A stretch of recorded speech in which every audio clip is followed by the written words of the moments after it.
fast ride. You have your whole life ahead of you.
Oh yeah. It's Kislev time. It's time to get Kislevy. Let's Kislev it up. Booting up the game here, guys. Let's do some fun today in the sun today. I'm gonna make sure I got this other thing going here.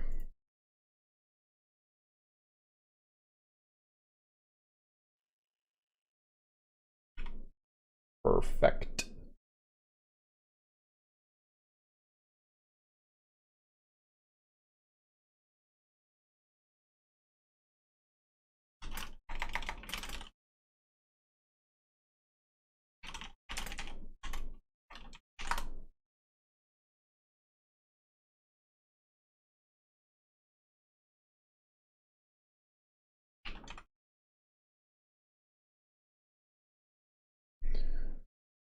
Okay, so today we are going to be playing as Boris Ursus. Let's do some fun. Let's have some fun.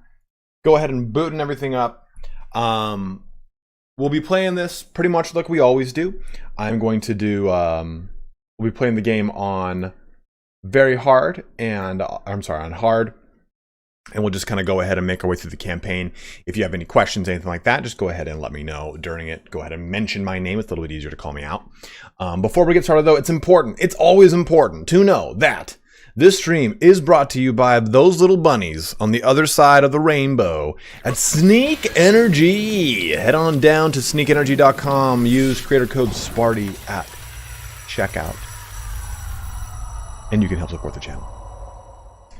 Fourth YouTube tab open. Yeah, are you watching Spiffing Brit? I was just on his thing, and he's playing Crusader Kings 3, the new DLC. And for those that want to see the music I was using, it's my brother's music. You won't be able to Shazam that. My brother's got a SoundCloud CNC video. Grew up in the 80s, so we made it like kind of 80s themed. Kind of like a cool part of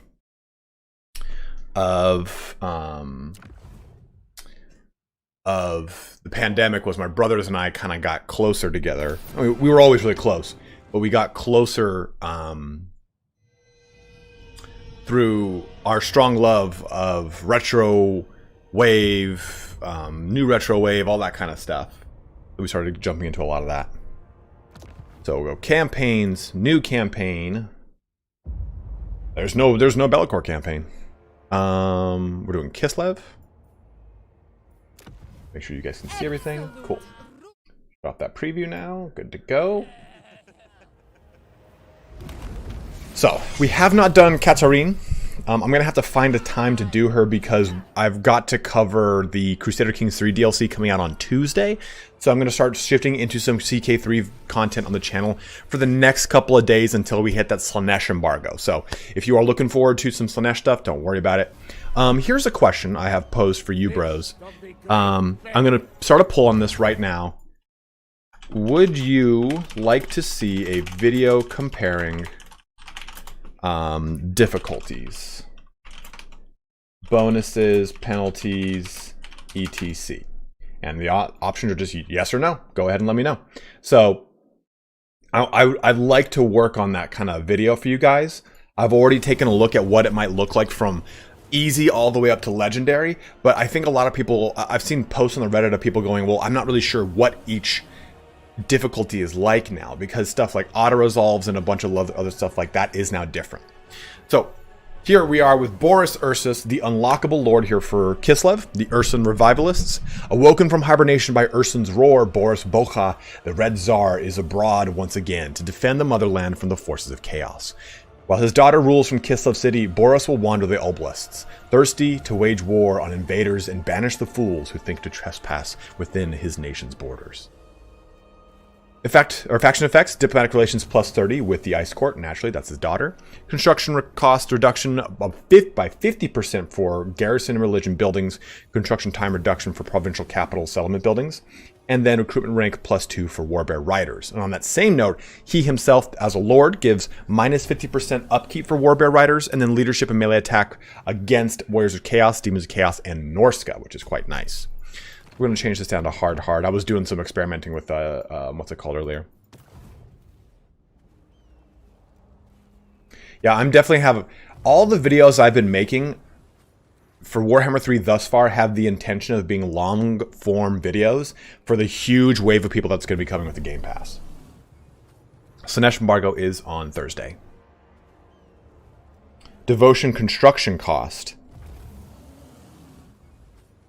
That's a good question, Lipak. We can find out right now. C-Bob, I don't have a lot of those. I can give you some of them. And I don't think there's any. I could open up my screenshots folder. I've been taking screenshots of all the unique Lord traits. So what I'm going to do right now here, I'm going to press Start Campaign, and you're going to see the Boris Ursus specific intro. So if you don't want to see that, shut the video down for 3 minutes, 4 minutes, 5 minutes. So that way you won't get it spoiled. I don't want to spoil it for you, but if you are down to watch it, I'm going to go ahead and mute my mic, remove my webcam right now, and we're going to watch this. I'm going to read the little lore blurb here in the beginning. So Kislev, the bulwark against the darkness, yet the motherland suffers, severed from its god. If it is to survive, the nation needs its savior once more. The folk of Kislev think Boris Bocha is dead, but his body was claimed with the motherland, and he has slept in ice ever since. Yet Ursun's pained roar will surely have started to rouse the Red Tsar. I journey to him now. He lays at a sacred site, hidden by the great orthodoxy, deep in the cold oblasts of Kislev. If anyone can save the bear god of Kislev, it is Ursun's high priest, Radi Boka. Okay, that just went ahead and started. The grave of Kislev's most glorious leader. If Tsar Boris Boka did not slumber in ice, he could have safeguarded Ursun. How low the motherland has fallen without you, my Tsar. I've actually never seen this. God is taken from us. I see it in visions. His death draws near. And yet your fool daughter dallies in games of politics. If only you were here, you could save Orson. That it cannot be. I will keep the faith as Kislev dies. Farewell, my Tsar.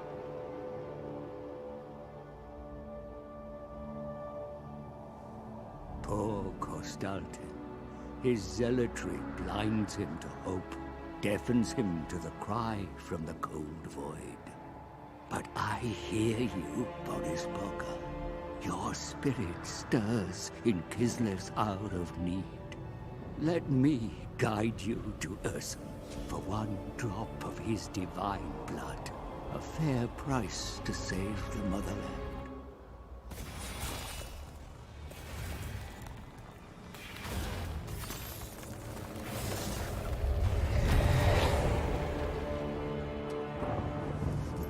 You shall have your godblood. Ursun shall be saved.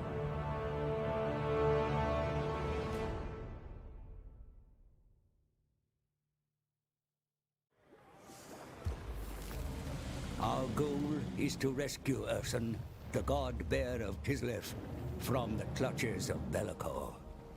After fraught bargaining, my price is agreed, and I will do all I can to guide the Kislevites to their lost god.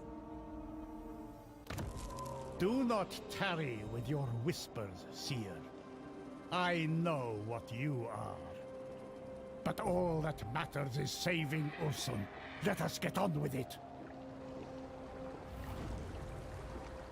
Your Majesty, it is wise to begin your quest to rescue Ursun far from the motherland, in territory once claimed by Kislev centuries ago. The ruins of ancient Kislevite forts should be retaken, but the orcs bar your way. Make war on the Greenskins and wipe them out. Heading west across the High Pass may well secure a route back to the motherland and strengthen the nation, but could undermine your daughter's reign. Perhaps it is better to go north. That is where the forces of chaos gather.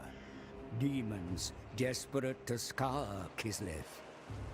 We have a chance to head them off and ensure they never set foot in the motherland. All the while, My tome ruminates on a way to bypass the maelstrom, so we may enter the Chaos Realms and save Ursun. Until then, the Red Tsar walks the world once more. Let Kislev's enemies cower at your name. All right, there we are here with the opening for Boris Ursus. Kosteltian did not betray the Red Tsar. The Red Tsar was kind of trapped under ice type thing. And he was saying like, oh, we miss you, we need you. As for all these previews, we've just been playing on hard difficulty. That way people can get a sense for what's going on, and I don't have to focus too much. We just simply press play and we just kind of jump through stuff. Usually I play on very hard. I'm not a huge fan of Legendary. Someone asked, tell me more about ways I can support the channel. Alex Jackson, you can purchase Warhammer 3 through the Nexus store, linked in my description, nexus.gg/ItalianSpartacus. You can purchase Sneak from Sneak Energy. You can donate whatever you want to do, man.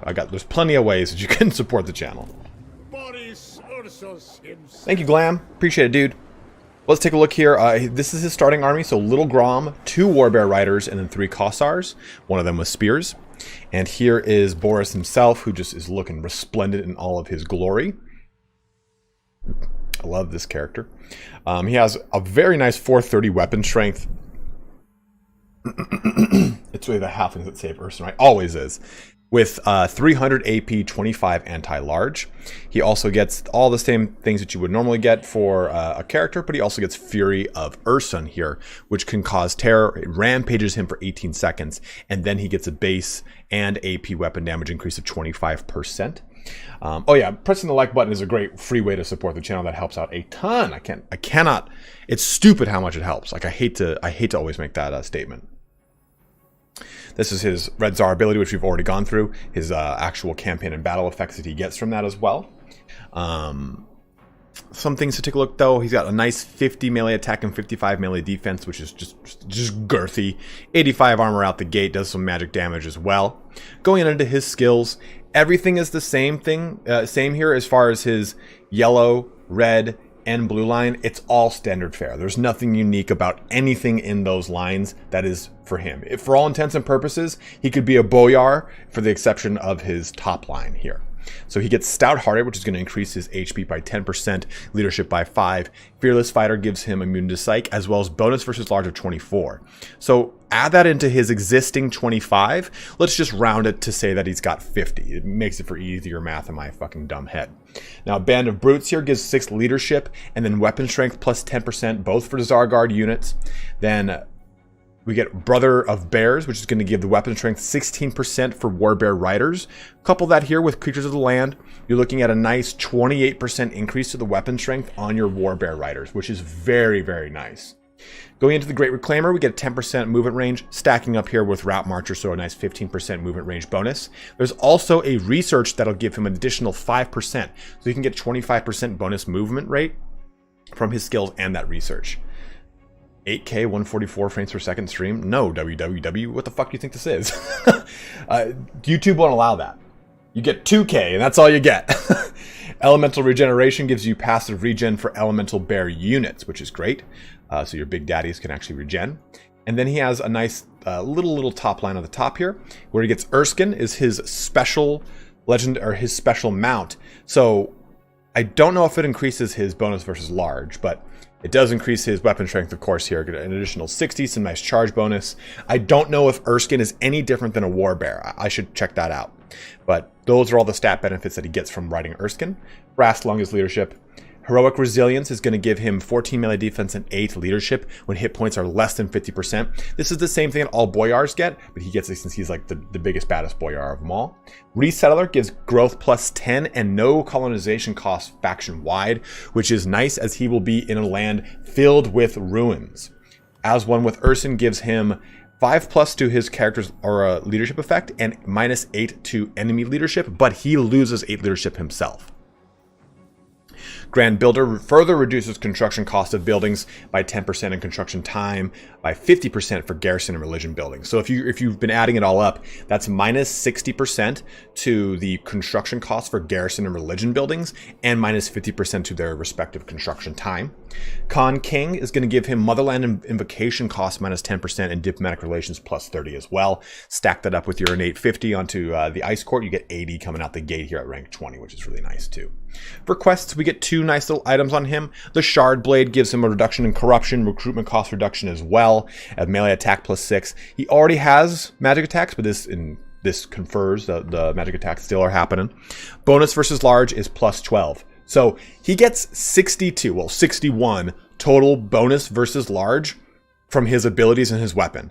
I don't know if Erskine gives him any more, but that is so good. He can melt greater demons. He's so strong. Then ability Shard Blade, not to be confused with Shard Blade, which will do some AoE damage at 34 to 67, and it also reduces speed so he can stay on top of things pretty fast. But keep in mind, when he gets a bear, he jumps up to 82 speed. That's not too shabby. When you consider that dervishes have 96 speed and the fastest speed on any of the fast cab units is 105, he's got some wheels on him. Moving into his armor though, he's got plus 10 armor from the Armor of Ursun, enemy hero action success chance minus 10%, minus 1 to wound recovery time, so that puts him at, I think it's like 4 turns.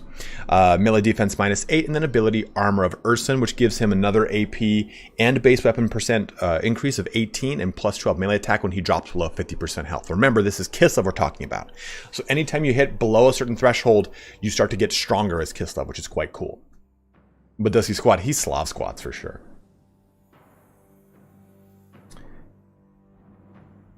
Jimmy O'Sullivan, I think it's just a way to give progression to him. Otherwise, he just kind of feels strong as shit. Shard Blade lasts for... That's a good question. I don't know how long. I would assume anywhere from like 17 to 25 seconds, some random arbitrary thing like that.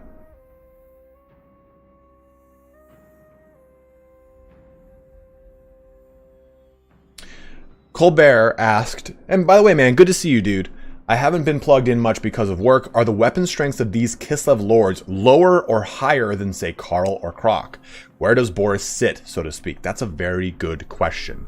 I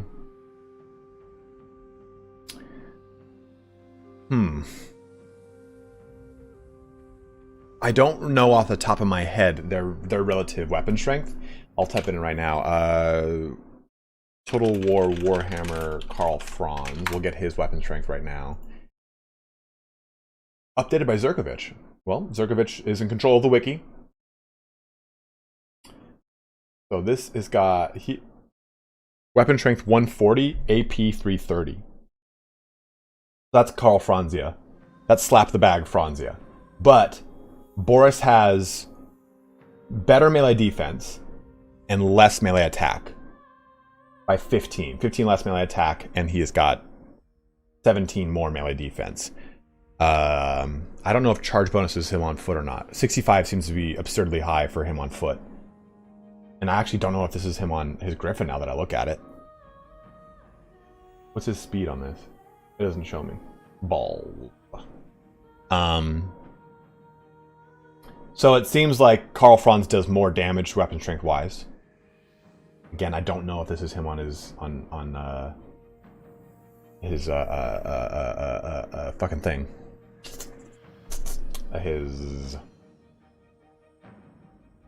What is the name? Deathclaw on Deathclaw. God. And then let's look up Croc Gar for you.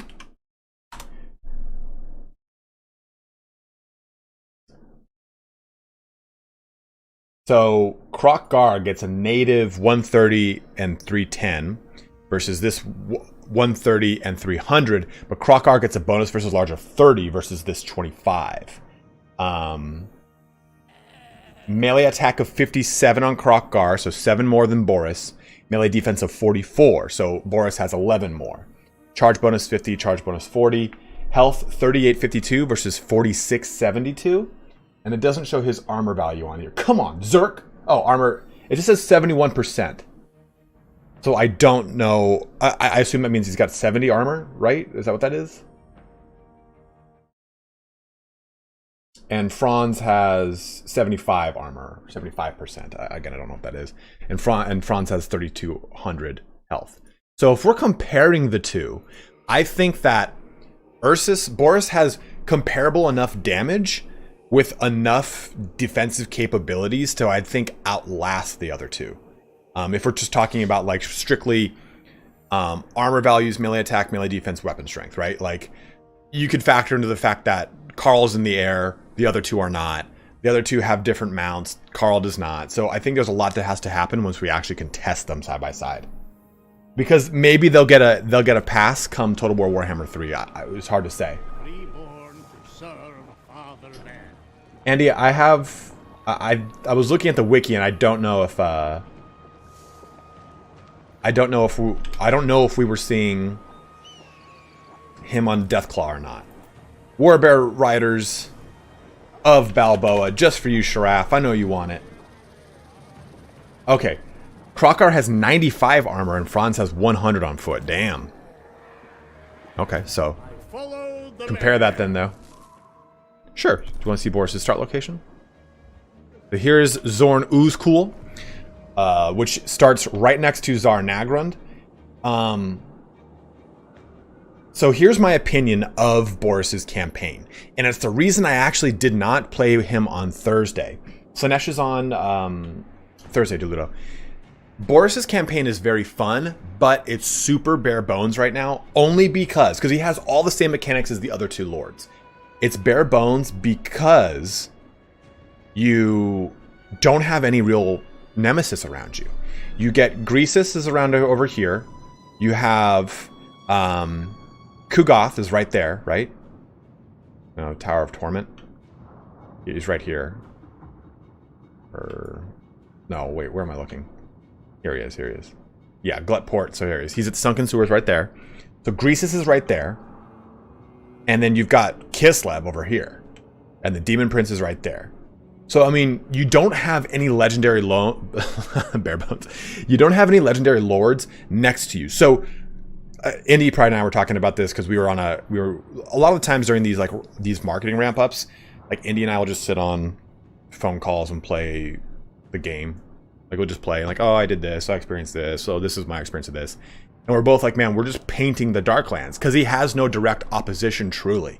He just has a lot of NPC greenskin, NPC Skaven, and Ogre factions to contend with. So, in my opinion, it's not a particularly cool spectator campaign. It will be. It definitely will be when we get stuff like the Chaos Dwarfs over here, or perhaps some sort of Wood Elf presence in the Haunted Forest, or the Silver Pinnacle having Neferata, or the Tower of Vorag maybe having a what's it called vampire, a Morcane, place Morcane, the Bestial ones. So I've done lore for all these years and I can't remember this shit sometimes. I don't know why. Strigoi. Like, I think that eventually this will be a very fun and stupid cool campaign, but just right now, it's not. And I think that's totally fine. I think that's totally fine. This is kind of like a reward, right? You've gotten to a Sharaf, I got you, man. See? I got you your Warbear Riders. I think that this is a cool kind of treat because you've been playing through a Kislev campaign. Now you get to play as Boris. For right now, it's a pretty cool, just kill the shit out of everything campaign. But I think that when this comes, when we get access to different legendary lords in this area, like if they did a Chaos Lords, Mortal Lords DLC pack, you could put Tamarkan over here, right? You could have so much fun with so many different characters in this area. This will be the new Lustria. Mark my goddamn words. This location will be the new Lustria in conjunction with over here. I mean, Scarbrand's already really scary, and Slanesh is already really scary right there. But there are so many places that you can just fill with stuff. Yeah, Nagash is a great point over in this region over here. I don't think Nagash's are actually on this map. No, it's not. But the Silver Pinnacle is. Silver Pinnacle's right there.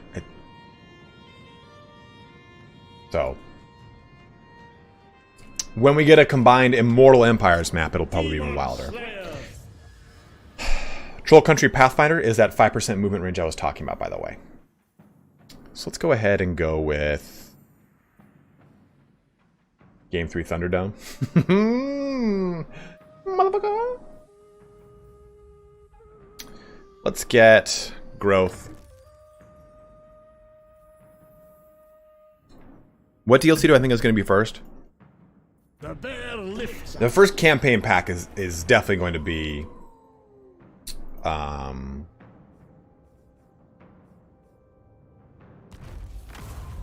the Chaos Dwarfs. The first Lord pack, I could see it being Chaos.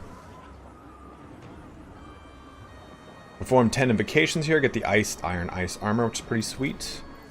We're going to go ahead and jump into a fight here and show you guys what Boris looks like on the combat map.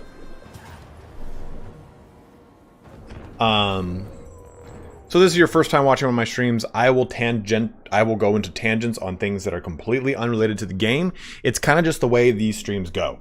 I've seen some comments of people watching a lot of the last stuff, like too much talking, not enough game. It's just the way that these work. If you want to watch a campaign overview that I don't talk about anything other than the game, I've just got those up as VODs. These streams are a way for me to interact with people other than me just being an insular YouTuber that just makes videos all day. So this is a way for me to stay sane. If you're not really down with that, or you don't really like it, I understand. Not everyone enjoys that, but I just want to be 100% transparent with anyone watching my streams for the first time. I will talk about whatever the fuck I want. So I put the units up to Ultra because you guys said you wanted to see Ultra, so this is Ultra. Suddenly tangential question when you get a second. Is Boris like the only Warhammer dad that's a legendary lord? I can't think of any other Warhammer dads. I'm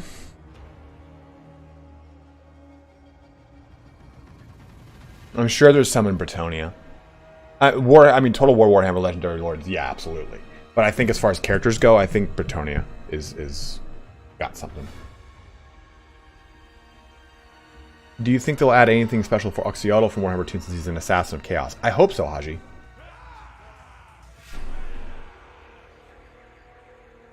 Oh, Vlad von Karstein. But Vlad von Karstein is a dad in a different way, you know? He's not like... He's like a... Come, children of the night, I have made you my children. Versus like, oh yeah, you know, this is my actual daughter. Carl does have children, but we're talking about a father and a daughter or son. Actual Legendary Lord characters. I think that's the question. But yeah, Vlad and Manfred have sired other vampire spawns, you know. Tactical, what's up, dude? Do you think Ice Guard will make good Doom stacks? That depends on who your Legendary Lord is. I think a lot of people right now play with Streltsy and Kossar Doom stacks because they're stupid cheap. They're pretty damn good. I mean, looking at the Kossar units, they're pretty shit right now, but 30 melee defense for like a crap-ass unit that's got spears, that's pretty decent enough because you're just holding the line so your Streltsy can do the majority of the damage. And Streltsy themselves have AP damage on their weapons, so they can hit really hard. Indy did a really big thing with a Doom stack of Warbear Riders because they're just unstoppable. Marathi and Malekith, that's a good one. Because Malekith is actually directly a daughter, or the son of Marathi. That's a good one. I always love, like, the... Kislev is the world's wall against chaos. Do not let it.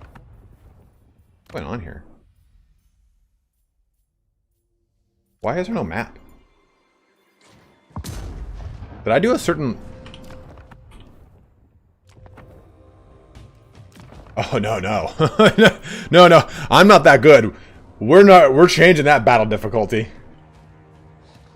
Father bears prophet. We fight for Ursus. I kind of love having the map. I feel like it's fun for like streams to be able to show stuff off on the map and stuff like that. So why? Why did I do this to myself? Here's Boris and it's weird seeing Boris not on an actual thing. I will say too that the sled got different because I want to pause and show things off too. I can't can't pause right now. It just does that. But this sled looks different now.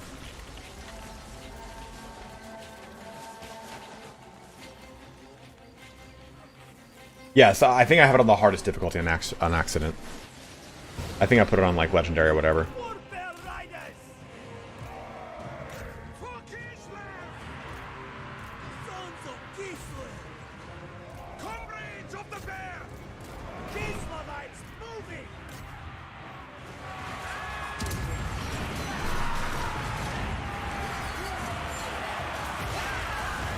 Oh!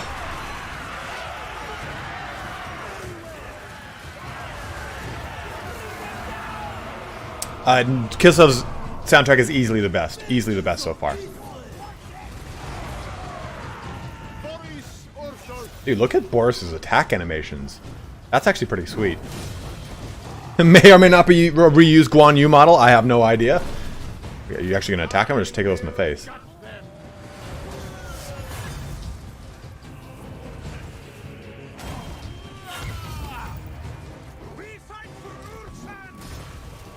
Yo!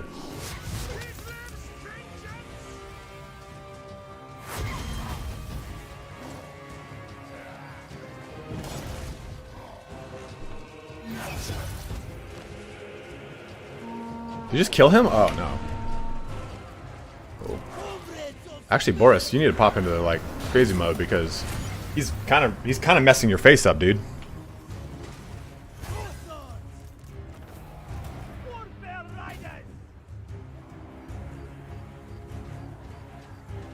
How the bears compare to skull crushers? I don't know the stats off the top of my head, Colonel Turtle, unfortunately, man.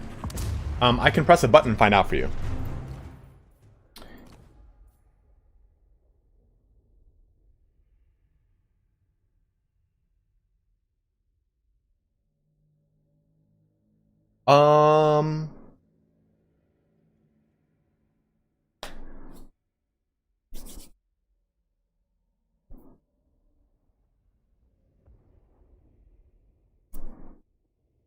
I don't know if that's part of an embargo or anything. I don't remember anyone saying I couldn't or could show these things off.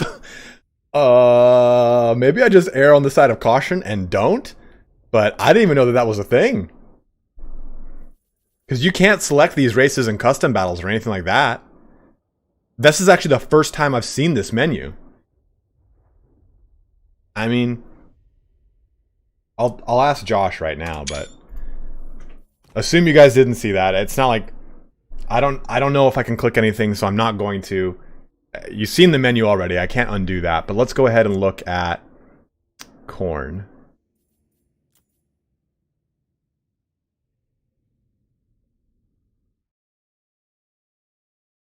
Let me ask real quick.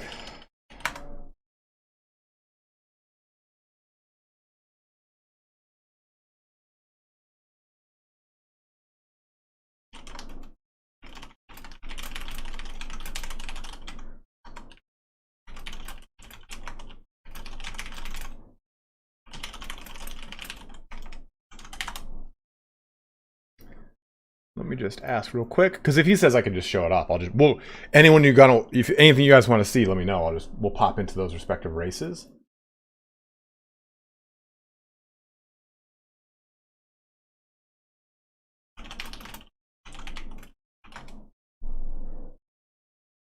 Screened, screwed, channel erased. No, it wouldn't be like that.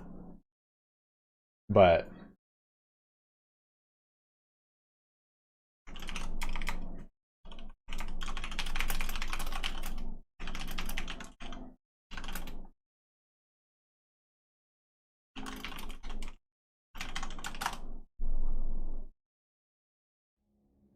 so someone just, here, let's do this. Someone asked, are the unit cards updated to the old races?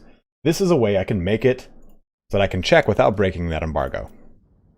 No, they are not updated to the old races. Unit cards are all the same from what I've seen here. Now, I have no idea how much I've never seen that menu, so cool to see it though. Like I'm stoked for that. There you go, it's back on. I'm waiting to hear what Josh says.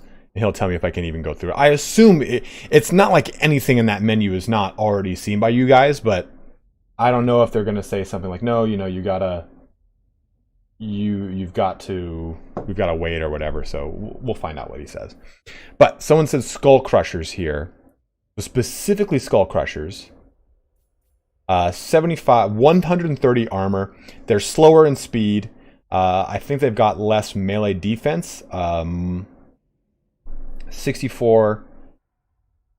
I wonder if I can just do this. Then, because I've selected them before. So yeah, there's your difference right there. Oh no, that's the ice switch. So they've got, the Warbear Riders have more armor. They've got less melee defense, more melee attack, more weapon strength, lower charge bonus, and faster speed and better leadership.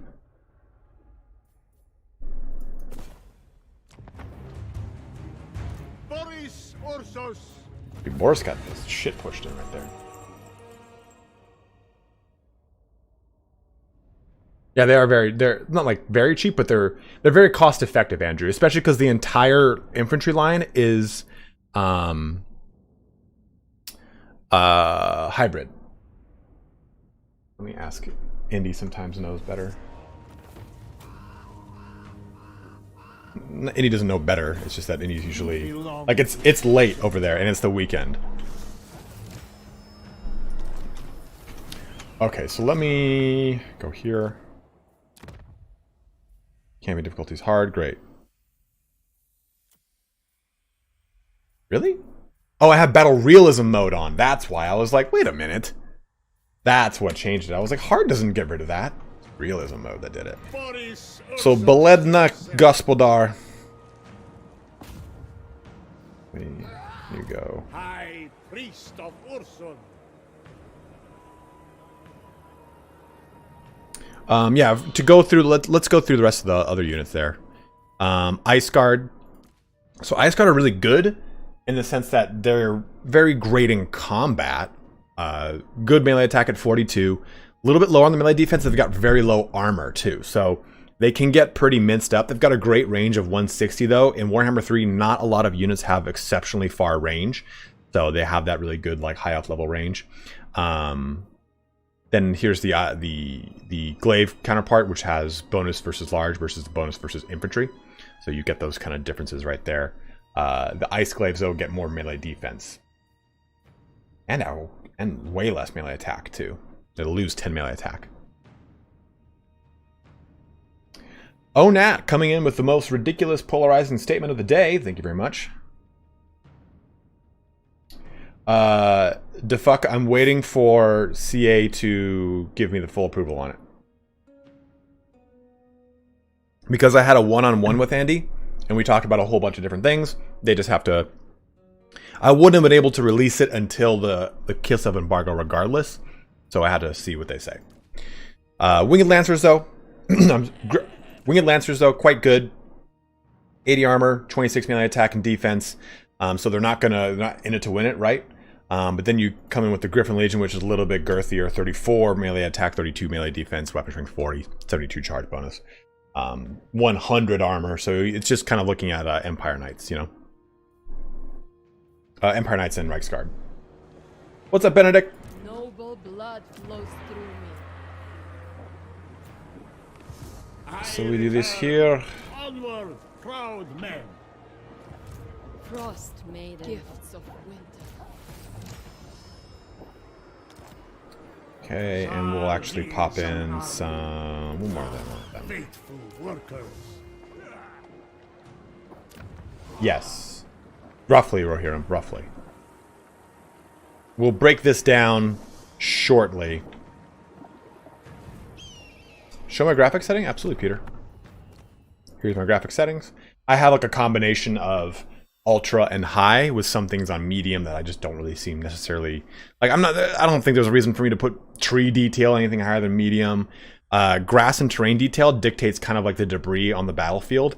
Also, the campaign map's affected by it. So I have those still at least at high. Portholes always going to be 2D. Not worth it to do 3D. It never is. Sharpening makes the game look too oversaturated and sharp. Well, hence the word sharpening. So I don't touch that. Space shadows I could turn on, but a little bit, I don't feel like it's necessarily that worth it.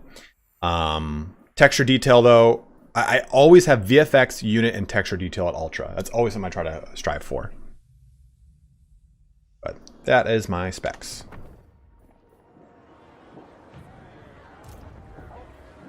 And what I've noticed is there are parts of the map that actually, since I last made this statement, it's gotten even better. There are parts of the map that seem to be less optimized. When you do an invocation, that seems to, like, this stuff right here, the little like haze of Kislev, seems to really affect the game quite a bit. 1440p. Way better optimized than Warhammer 2. Like, if I'm not in this like cloud of dust, that's like, that was 40 frames, then I get away from over here and it's like now I'm up to 70 and 80 frames. You know, I can look at stuff like this. Way better, way faster. But as soon as I hit these, like this right here, it just drops down to 40. Reborn for Kislev. Kislev? I like that. Lost Tsar returns. A Pyrrhic victory.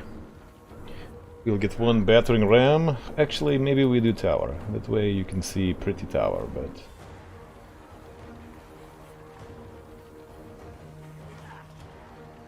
Yes. In fact, Tactical Project says, I assume you only lag because of the stream, otherwise you'd easily max it in our RTX 3080. When I booted the game up to play for the first time, when it was like sent to us, I was playing on ultra settings without really dipping much below 70 frames a second. Certain little pockets would cause it, but for the most part it was just fine. But when I turned on OBS to start streaming it, is when I hit some issues there. So yes, it's definitely a subject of me having OBS. It's like when I made that graphics comparison video, people were like, let's see your FPS. I'm like, my FPS is not going to help you because I'm having OBS record it. I lose 10 to 15 FPS alone with just having that on. I have to shut off the preview and minimize OBS or else it'll be even worse. Generals do give speeches right when you press start battle, Solomon. Okay, stop at the door.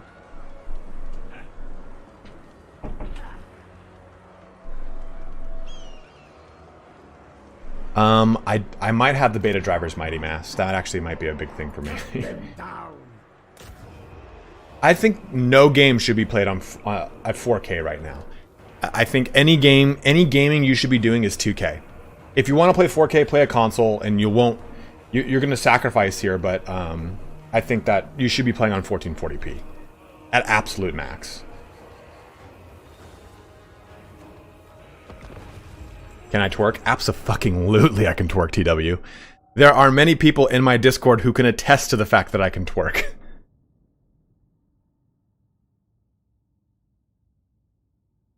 It's like when you have graphics cards and you've got a monitor, you're gonna hit a bottleneck somewhere. Is it your graphics card's ability to output the max resolution of your monitor? Is it your monitor's capability to actually keep the refresh rate high enough to make it all worth it? Like, it's unfortunately not worth it to do 4K. I mean, yeah, it's fine, Kane, but I'd rather have 1440p and have it be excellent.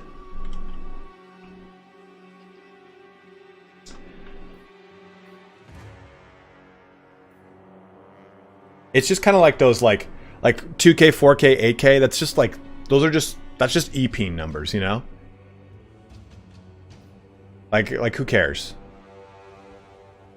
Even most of the time, 1080p is great for some people. It's after 1080p, you just don't really notice too much of a difference. You start to get stark contrast difference in your blacks and your whites, or like extreme color differentials. But for the most part, You can use reshade and duplicate a lot of that using a post-processing filter. Oh, I can twerk Kubej.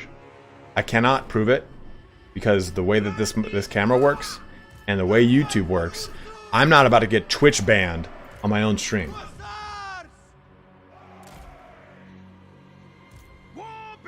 So the Warbears do not have Siege Attacker, which I kind of don't like.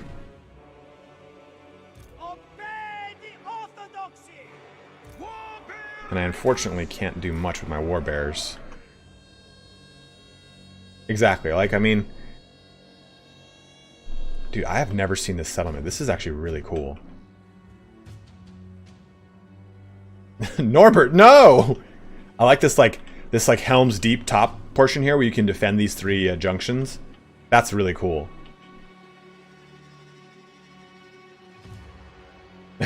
You're not wrong.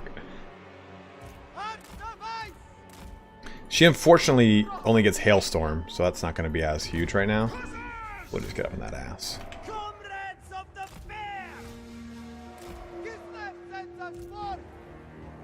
And we'll blow apart. Yo. Damn.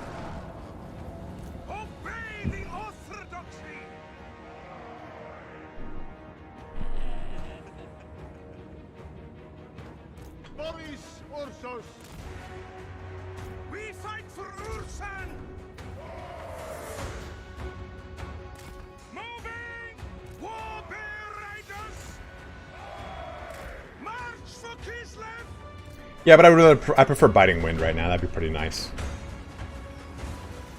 Okay. Oh, Icebend's Kiss. I'm sorry, I forgot that. This is not Lore of Tempest. This is Lore of Ice. Favorite Legendary Lord is Scarbrand right now. He is so fucking cool. And he looks so cool. Ursus is a close second. Zhao Ming is a lot of fun. And I like his abilities. His attack animations are beautiful. He just melts face too. I really like Zhao Ming a lot. Dude, these guys are getting melted. Just get up on that wall then, I guess. I was trying to just do some damage with the, This thing is... I've never seen a battering ram move so slow in my life.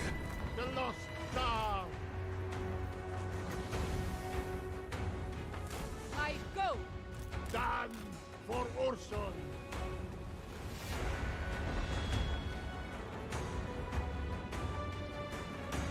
Have you seen any changes to curtain wall towers? Give me what you mean. Like these guys, you start further back, so you take more damage from them. Whoa, what are you doing?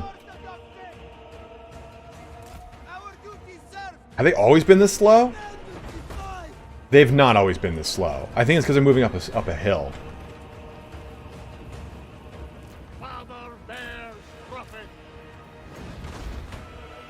Could her range be any lower than that?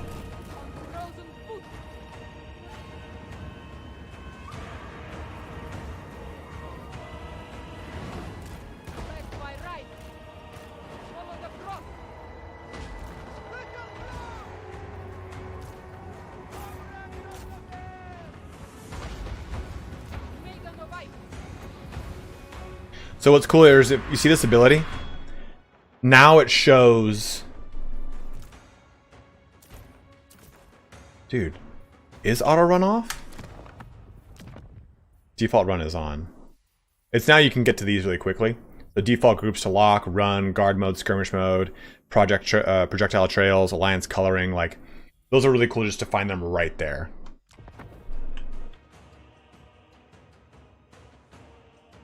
But so see how when I hover over this, it shows a big blue circle. I didn't cover this in my UI optimization video, unfortunately, but that's a new thing, right? Like now we know just by hovering over exactly the range that this ability can match. So I get an idea of exactly where I can, like, oh, okay, I know right here I can actually go off. So I find that so much more helpful now. That's gonna be pretty brutal.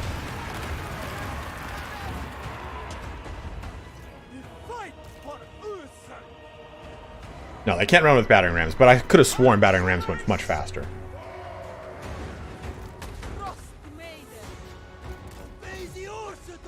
Dude, what are you doing? I probably had them attack them they're not in like a sight range of, but toggle guard mode on should have made them not move.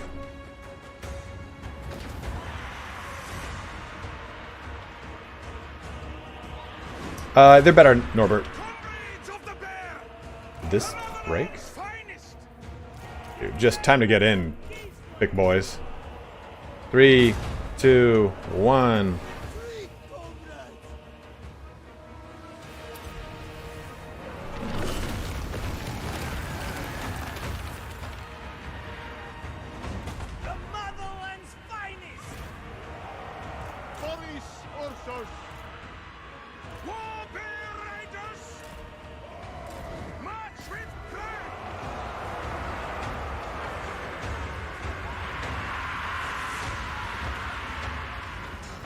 Big daddies. Big daddies.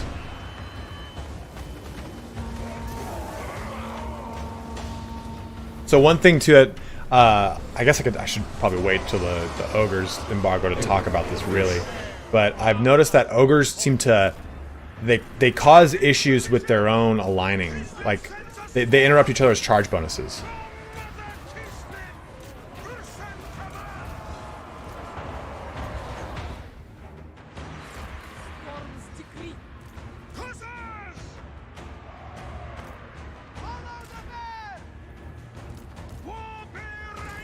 Keep on pushing.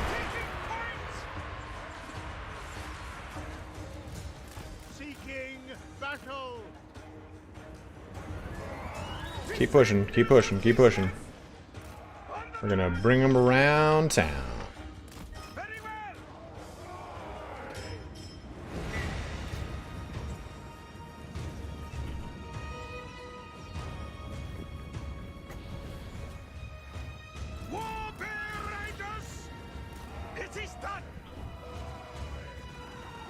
Thank you very much, Giddy Mao. Loving the Total War Warhammer 3 coverage. Keep up the awesome work. Thank you very much, man. Our largest donation of the day, 20 Australian, coming in hot and heavy from Giddy. These guys are getting ripped apart. Could you shoot?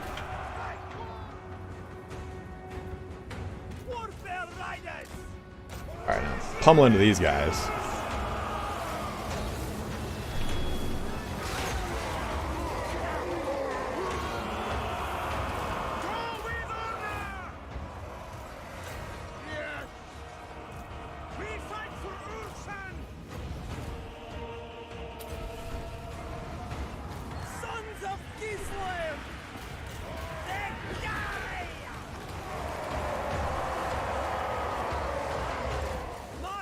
Keep pushing, keep pushing. I am the Lord. Ursun's demand. Comrades of the bear, slay them. Thank you very much, Leapak. 10 PLN. I don't know what PLN is, but thank you very much, man.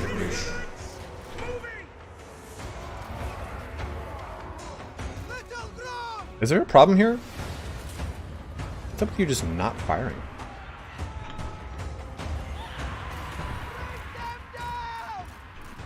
On the march! Attack, comrades! Make war! I'm just loving the bear charges, man.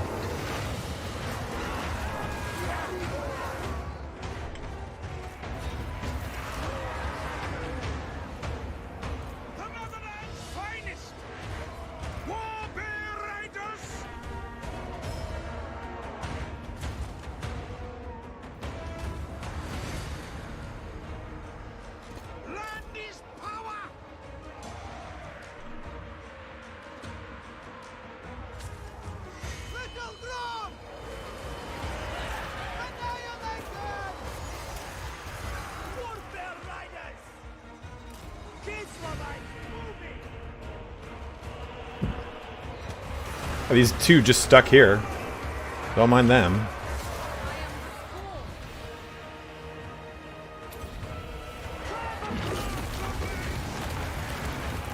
Oof.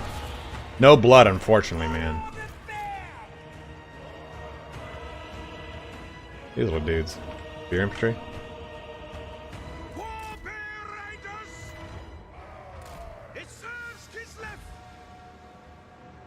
Well, they're not braced, so they're just going to take it right in the face. Taking position.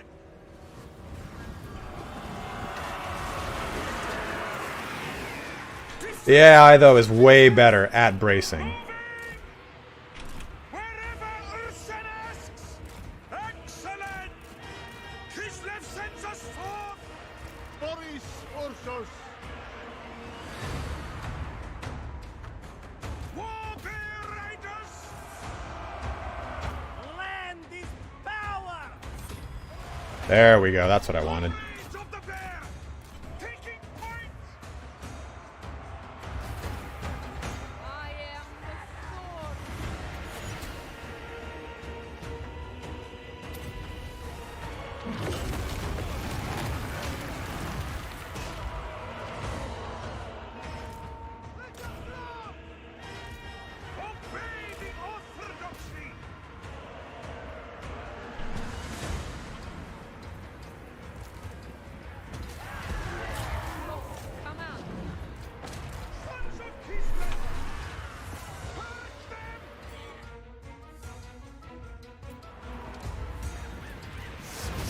Look at her just ice skating her way in. Oh!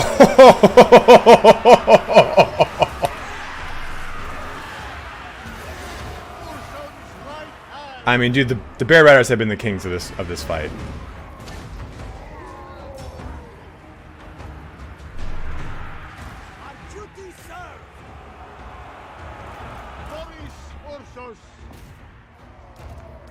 Unfortunately, all my Kossars are beat up. Someone asked a question about what's a good legendary lord for like a smaller elite army. Was that the question? Cold rises.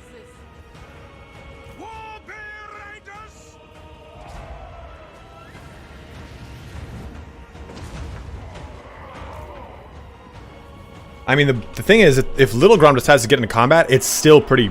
Look at that. That's 105 armor, 28 melee defense, so you can't let it stay alone, but it's still a chariot. And it's got 110 AP anti-infantry weapon strength. Like, that big boy's going to town, for sure. BORIS URSUS. Maiden moving.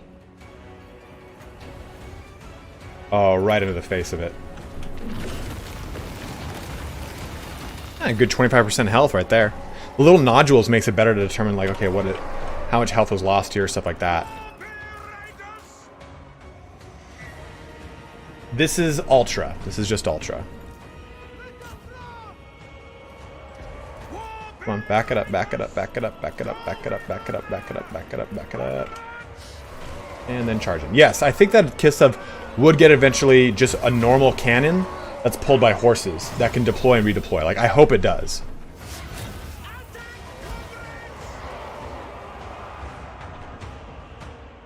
You know what? Got one more shot left in this thing. So, keep in mind here, the Warbear Riders have 107 and 80 kills. They've really been the heroes of the day here, right? Like, we compare everything else, 49, 11, whatever. They've only lost one model. They've been doing a really good job. But let's get Grom Daddy. Oh, someone asked about indirect fire. Holding down Alt will allow for indirect fire. So, there's my Alt to do indirect fire, and it'll do as I see fit. But I think it's time that Little Grom got into the fray here. Or melee mode. Where's melee mode? There's melee mode. Wait, is that indirect fire?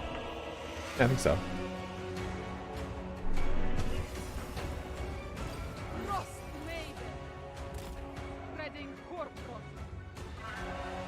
A manual shot, huh? We'll do it on the next field battle, Anthony. Remind me, remind me.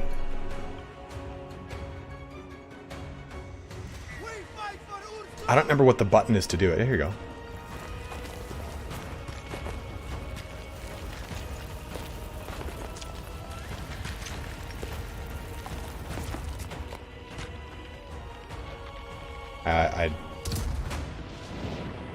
Swing and a miss, but destroyed the shit out of that. And we're out of ammo. Oh, no, we're not.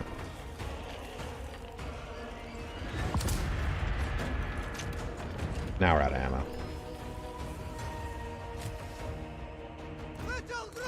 Get in there, Little Grom.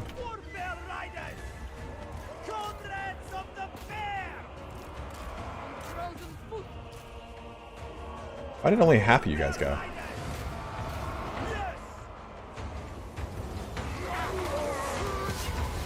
But just look how sick these Warbear Riders are, man.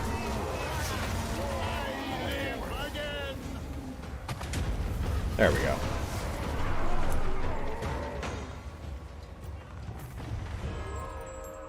Definitely a bit of a Pyrrhic victory there. But we got a lot out of it because we kicked some shit in.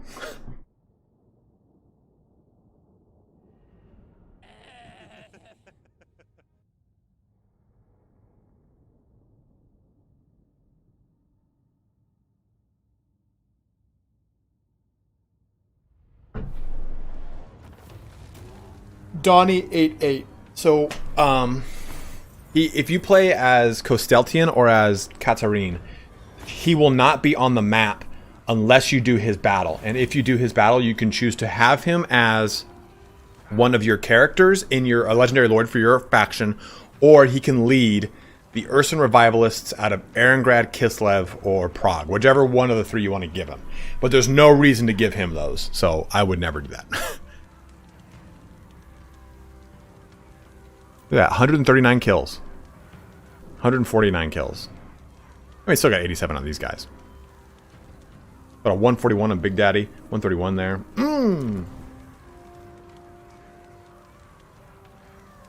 Привет, братан. Take it for Ursun. Okay, so we got the main provincial capital, which is nice. Boris Ursus himself. Boris Ursus himself. We're gonna grab heroic resilience, inspiring presence for some passive experience. Actually, we'll do this. I want that route marcher, but we'll give inspiring presence to just get that 75 experience for the Lord's army, which is cool. I serve Kislev. I follow the man. Then we're gonna jump down here to this and colonize it. I know it's not called public order, but how is it for Kislev? Does it work like empires, aka buildings that help improve it a lot? Yeah, it's, I mean, the formula is still the same. It's just called control. And as you reach max control, there you go, you lose control still. So you have to offset that -8 to control. And then, of course, there's your difficulty penalty. So you have to offset both of those, right? Legendary is -6 or 8 or some shit. I think very hard is -4. I literally just, if you look at this, this is, I was testing everything. So easy, normal, hard, very hard, and well, legendary. So I was taking a look at how each one of those stacks differently. And surprisingly enough, the things that are different, one of the biggest overt changes from difficulty to difficulty is this number right here. It says background income. I don't know what that is. I don't know what background income includes, because if I click treasury, I go to details, we get your building income, so your civic buildings, your post-battle loot, event outcomes, and then this. So I don't know what the hell background income is. I mean, if we take a look at this, this is 50, this is 50, that's 100, and that's our building income, right? We get 104 because of the increases that we've got. So I don't know what that does. Yeah, Jameis said base income that comes. Yeah, like I didn't know that had been there since 1. But here's the thing, background income is present.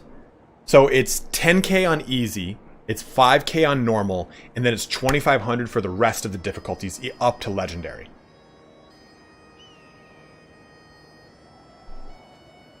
So I had no idea that background income existed. The victory tickets from the center point? Help me out, Total War Freak. I don't know what you're talking about. I have not even played with Bellicor yet, Martin. I think it's, you know what, it might be 5k on easy. I think it's 5k on easy, then 2500 after that. I mean, we can load it and check if you want. Provincial capitals are not minor settlements outside the Oblast of Kislev. What do you, that's a weirdly worded sentence. So are you asking if there are no provincial capitals in Kislev? Help me out with that. The way I think you're asking is, anything that is not Erengrad? Oh no, don't do it, don't move. Ugh. He moved. I'll reload that. Anything that is not Erengrad, Prague, or Kislev has no provincial capitals in Kislev. That might be I think that's what you're asking. You still get control penalties. You get +1 control on easy, -1 control on normal, -3 control on hard, or -4 control on hard, -6 or something, or it's good. It's a lot.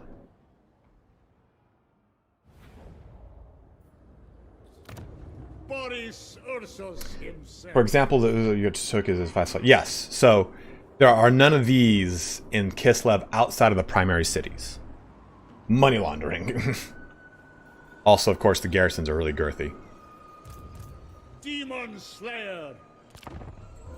Yeah, I didn't know that background income was a thing.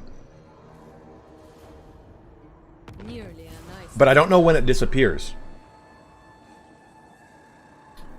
-1 for everybody on normal. Yeah, maybe it's 0, but I'm pretty sure it said -1.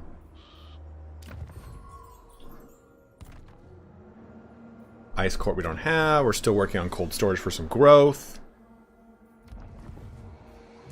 Boris Ursus. Got a level on her. Let's go ahead and get Ice Maiden's Kiss. So, it does not, is always there. Okay. No, Jacob, we won't have a roadmap until post-launch for sure, man. And even then, I don't expect us to have a roadmap anymore. I think Creative Assembly has learned that a roadmap is just is a fool's game. Iron's pretty nice here. Upkeep reduction for all armies. Recruitment cost reduction for the heavier hitting infantry units. So we're gonna go with the Market Square. Although you know we should probably go. Well, no. We'll get growth really soon, but this is going to give us good income to stabilize out, and you can only have it up to tier 5, and it gives you quite a bit. Yeah, I just don't think they're gonna bother with DLC arrays this time around. I think that the DLC array is a really cool idea, but what game since 2018 or 2019 has stuck to their roadmap? Valheim, Cyberpunk, No Man's Sky, Total War. No one's been able to stick to them, and I think they're unreasonable. I think that conveying to the community, though, hey, here's what we'd like to work on in order without any bearance upon chronology, is the right way to do it. Our plan is to work on Immortal Empires first, and we want to release that before the first campaign pack, and then a DLC, then a Lord pack. Like, if they gave us that without a chronology, I think it'd be a little bit more helpful. But even then, plans that have existed within that have changed. Maybe just give me a year or like a 6-month ramp up. Like, hey, the next 6 months, these are the projects we're working on. Some might happen in that time, some might not, but this is what we're working on. Here's some transparency. I mean, I think the biggest thing that game companies have still yet to learn is that all gamers want... I should have recruited that last turn. All gamers want is transparency. And even then, you have to be careful with the term transparency, right? Too much transparency, you overpromise. Too little, you underpromise. So I think it's just kind of saying, like, to lay out realistic expectations by saying, hey, our dev process is like this. We are very unlikely to meet all of these things in this 6-month period, but this is what we're trying to work on. Things might change. Here you go. Like, create expectations that stuff's going to not be what you might want it. I think that's a big problem in the gaming industry. Because it's become so overly corporatized by Bobby Kotick, then it just becomes like that stupid corporate mentality to not tell the truth, or to just to kind of like, well, we just got to keep this close to the chest. Don't be a cock. Like, gamers are not the people to be cocks with. Like, talk about like polarizing fandoms. Like, you just don't want to do that. Just fucking lay it out and then say it's gonna change. And even then, you're gonna face so much resistance. I said Bobby Kotick, who I amount to destroying a lot of the gaming industry by overly corporatizing it and turning it into a money-making entity. Solely a money-making entity. Well, you guys remember when Fallout or Skyrim? Fallout 4 or Skyrim. Bethesda announced it and said, hey, we are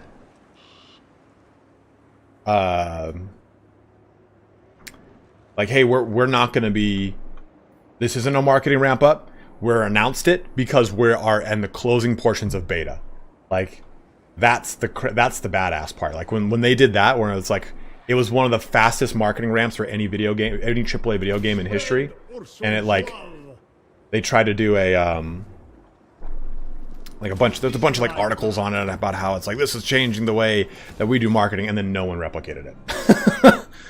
Why are we so mistreated?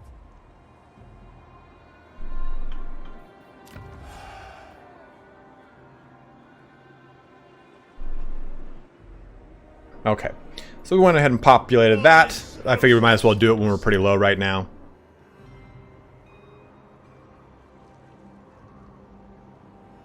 Yeah, I mean, as someone who... I mean, content creation is marketing in its own kind of way. Was Fallout 4? There you go. Announced in 2 months. There you go. Thank you, Cranium Bird. And let's see. Odin Pearson. Good to have you on board, man. Glad you're enjoying yourself. Promise to sell them better than... Dude, 100% Iron Thunder. It's a big problem I have with marketing in today's world. As someone who comes from a internet marketing and sales background, is that marketers are not taught... Marketers are taught integrity, but that integrity is countermanded by wanting to keep your fucking job. And marketing is one of the first things that gets cut in a corporate workplace, because a lot of companies go, well, I'm not seeing a direct bottom line increase. And where is it? We're going to go with the grazing pastures here. It gives us growth and then income from farms, which is nice. I'm not seeing a direct revenue increase. Sales is blaming marketing. Sales can't be wrong because they make me money. So I'm going to remove... I'm going to just kick marketing in the dick. So marketing has this kind of sense to be not nefarious, but they just want to keep their damn jobs. So you get people that just kind of make some shit-ass marketing. I cannot eradicate chaos alone. Azar needs an I need one more of those because I'm OCD and want 4. What are all the starting units for Boris? Here you go, Orden. This is pretty much his starting army right there. So 2 axe, 1 spear, Kossar, 2 bear ponies, and then Little Grom. Yeah, the canyons here look really sick, right? Like, I really hope that for the Chaos Dwarfs, I've said this before, their corruption is like industrial looking. Like, that'd be really cool. Yeah, the start will be hard once the Chaos Dwarfs are added, because Chaos Dwarfs should have dwarfs, they should have chaff units and hobgoblins, they should have Kadai as monsters, and then bull centaurs, stuff like that, and then big, huge, scary beasts. So, that actually came at the worst time. Apex is pretty good at this marketing, but bear ponies, yeah, man. Something's going on here with the auto-resolve.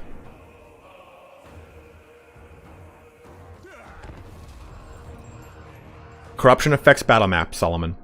So, a train, hopefully we get the whole train, man. So, with... Well, Norbert, to be totally fair, he replenished very well, and then I exhausted by colonizing. Then I didn't keep him in a settlement, so he didn't replenish the most optimal way. But... What was I going to say? We were talking about... Oh, battle map. So, the way corruption works... Iron Thunder, it was fine, and then they released a patch, and it changed. Like, Kosteltians yesterday was really bad. Well, so, Tomanok said, Legend also felt that Kislev was pretty strong in auto-resolve. No, I'm saying right now they are not. As of their patch as of 2 days ago, all of a sudden, I went from, like, auto-resolve losing all my battles. Whereas before, I was like... Because auto-resolve always favors range units, and Kislev has nothing but range units, right? So, something happened. Like, you guys saw my Kosteltian stream, everything was like a crushing defeat, and it was... I'd be like 15 on 9, and it would still be that way, so it was really weird. But if this map were corrupted by chaos, you would have, let's say, Nurgle Chaos, you'd have a bunch of green effigies everywhere and swirling green gates and stuff like that. But if it were to be corrupted by Khorne and Chaos, let's say both were at 50, you would see red-green portions of both. The corruption on the map and on both the battle and the campaign map is shared with whatever corruption's present. So it'll split 50-50 if need be.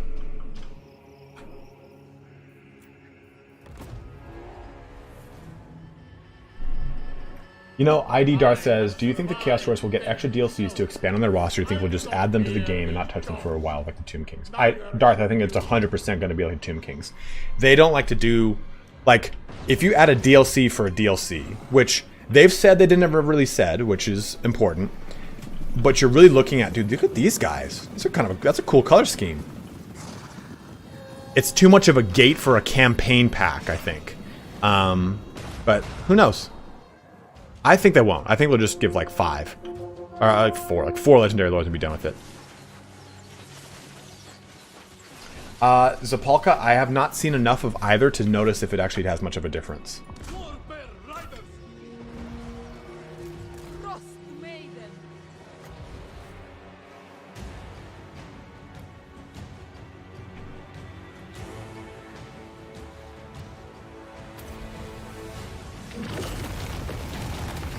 Oof. Warbear Riders! Kislev endures! Hussars! Obey the orthodoxy! Defenders of Kislev! Hussars! Oh! I didn't see Big Papa here coming in. Make a big for DLCs for sure. The motherland's finest!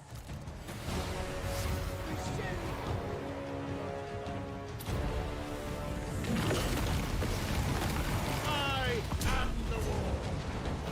Little Cross! Kislev and Jules! Follow the man! Retreat, comrades! March for Kislev! Kislev sends us forth! Battle! Little Tron! For those wanting to see Little Grom in combat, I figured I might as well jump in. Frost Maiden. Kislev's bidding.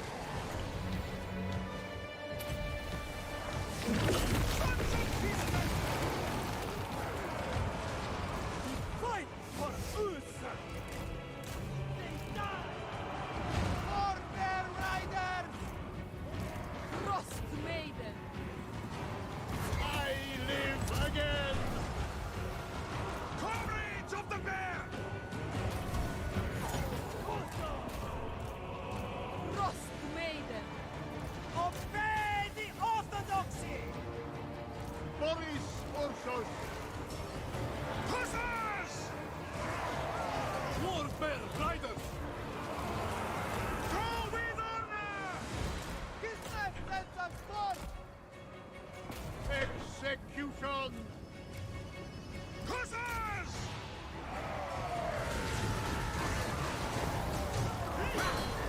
Don't mind my bear, just going right through everyone. Little Tron! Warbear Riders! They die! I pressed Control A on accident. Whoopsies. Frost Maiden. Warbear Riders! Anything for Kislev! Yes!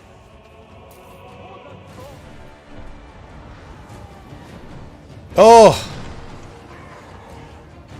For the motherland! Dude, just watching Warbears charge into things has been the most enjoyable part of this stream for me, and I hope you guys have enjoyed it as much as I have. Honor! It is done! Taking point! Yes! Hearts of ice! Frost's command.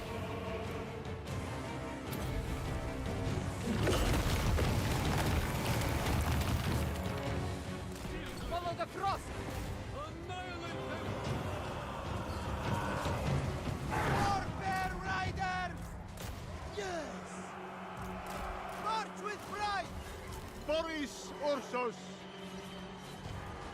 Down! Warbear Riders! Favorite faction Warhammer 3? Gotta be probably Kislev, man. They're really good. Led by Rhyme. Boris! Moving! March for Get out of there, I switch. Do not die. very well. Spreading hoarfrost. Moving! Horse, go and fuck that guy up, please. Sends me on! Make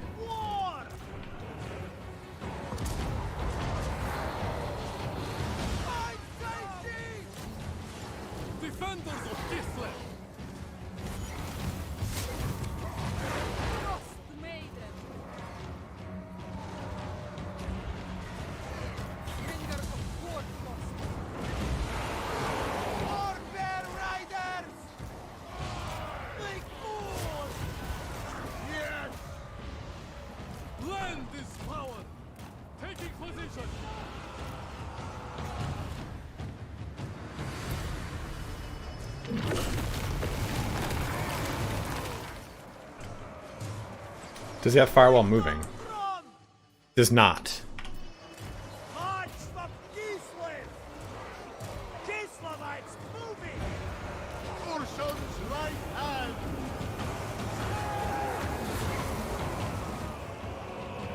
Obey the orders of Strix! Gun! Bring them down! Our duty served! Warfare riders! Make war! In Kislev's name! For Mother Kislev! Yeah, no, that auto resolve is actually pretty agreeable. War's decree. They can just kill their leader, it'll be fine. Anything for Kislev! Cossacks! Comrades of the bear! Frost maiden. They die!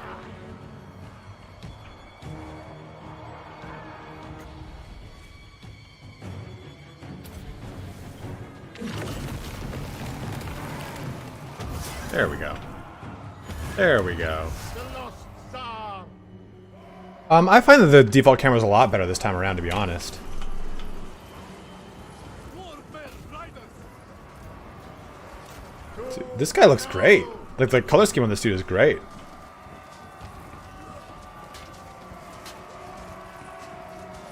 I don't think a little Grand Doomstack would be great. I mean, you saw how that very weird lackluster charge.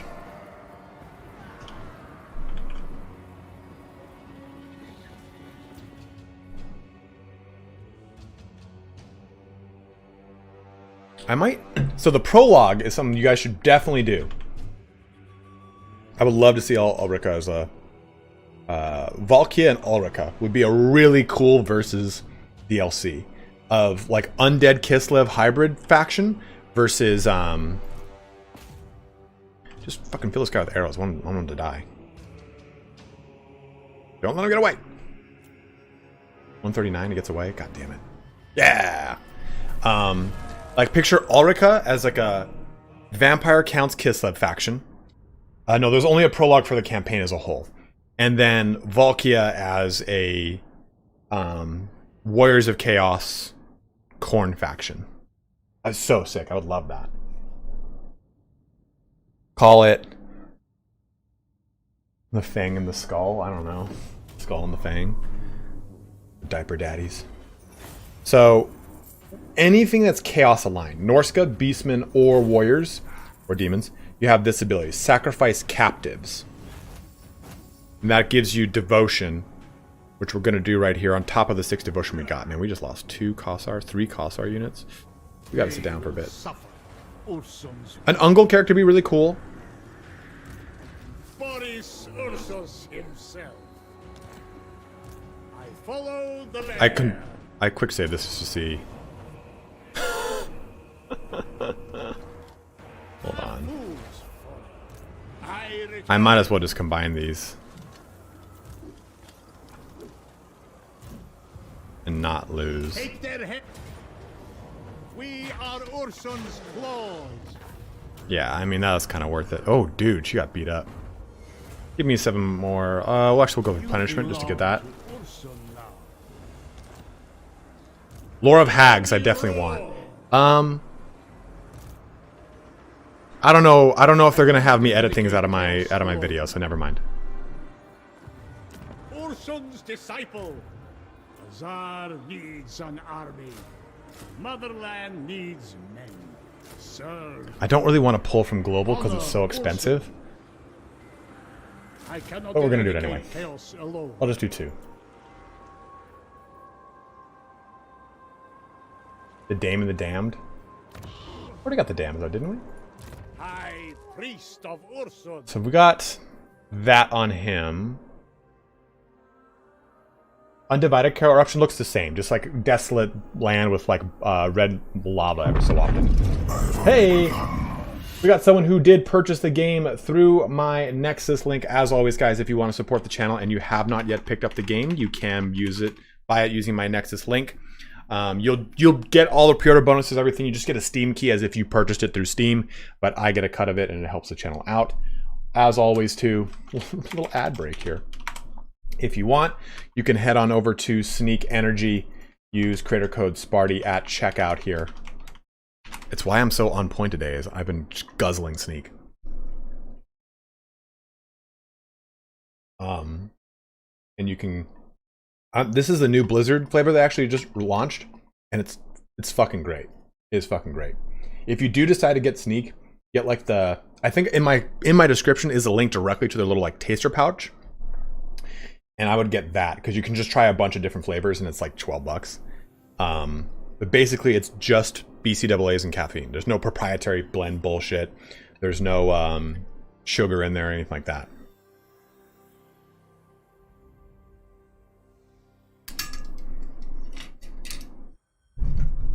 Spam bot, please.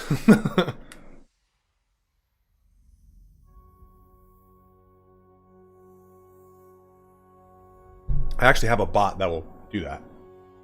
How do these do? Okay, so ID Darth says, how do these gamer drinks differ from pre-workout? So, if you don't know, I have been competing in Olympic weightlifting now for 10 years.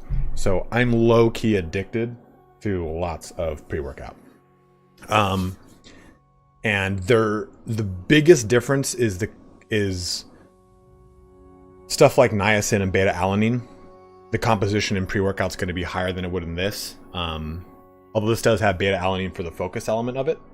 But essentially, you see more blends with pre-workout. So we'll say proprietary blend, which is dubious at best. And it's like usually lower than the actual lab tested amount to have an effect on your body in a positive way. It says like, this has got this. And that vitamin or that supplement needs to be at a certain level for your body actually to get an advantage out of it. It's like saying like, hey, I take vitamin C every day. How much? 50 milligrams. Well, fuck, your body doesn't look at that as anything. So a lot of pre-workouts are like that. Most gamer stuff just jams to the like a limit of the focus portions of it.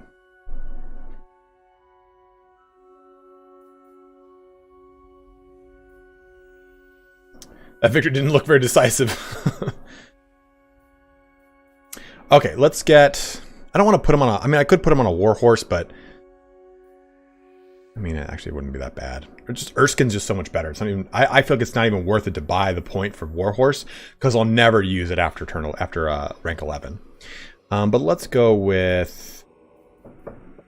Creatures of the Land. I want to get these guys really hot and heavy. Instrument against. And we'll get... Deathfrost is good. Ice Sheet's great. This actually may be really good with my bears, though. I'll go Deathfrost just for like a nice dot. Nice heavy damage. Want to see any new lore videos from you? Yeah, absolutely. I mean, I stopped doing Warhammer or Warhammer Fantasy lore videos because we all knew Warhammer 3 was coming out. And I didn't want to keep doing Warhammer 3 subjects and speculating on Warhammer 3 stuff without having any context on what Warhammer 3 would be like. So I decided to hold off until we got to this point. So now I can start doing a whole bunch. And I already have a whole bunch of really cool ideas I'm going to do. I have a whole list of things I was going to do way back, but I decided not to.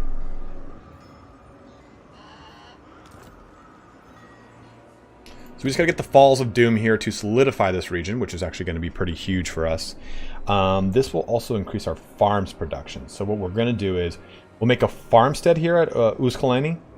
But the problem is, if we were able to do both a farmstead and the hollowed wood, this would increase our farm production by 50% plus 6. So 56% is not that huge, but it's faction-wide, which is quite nice. So we don't need to do it here.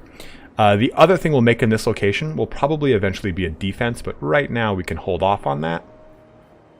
We can make an Orthodoxy Shrine. Someone asked if it was you, bro. Leapok, you asked if Devotion's cheaper. I think that's the same cost for Devotion. Although I thought my gut wants to tell me it was 50, but half of 50 is not 30.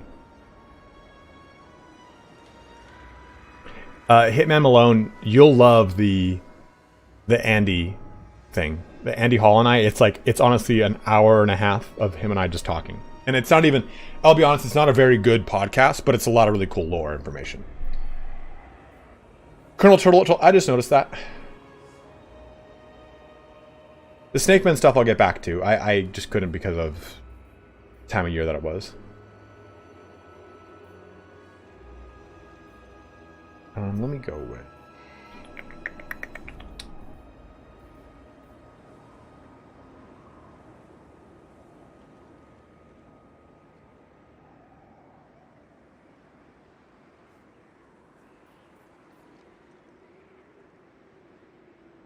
What's the question, CO Dog? I don't. What do you mean in the normal campaign? You can play the normal campaign and it's co-op or competitive or head-to-head if you want. The side campaigns are smaller with a little bit more of a focused scope. What's up? How you doing, Craig?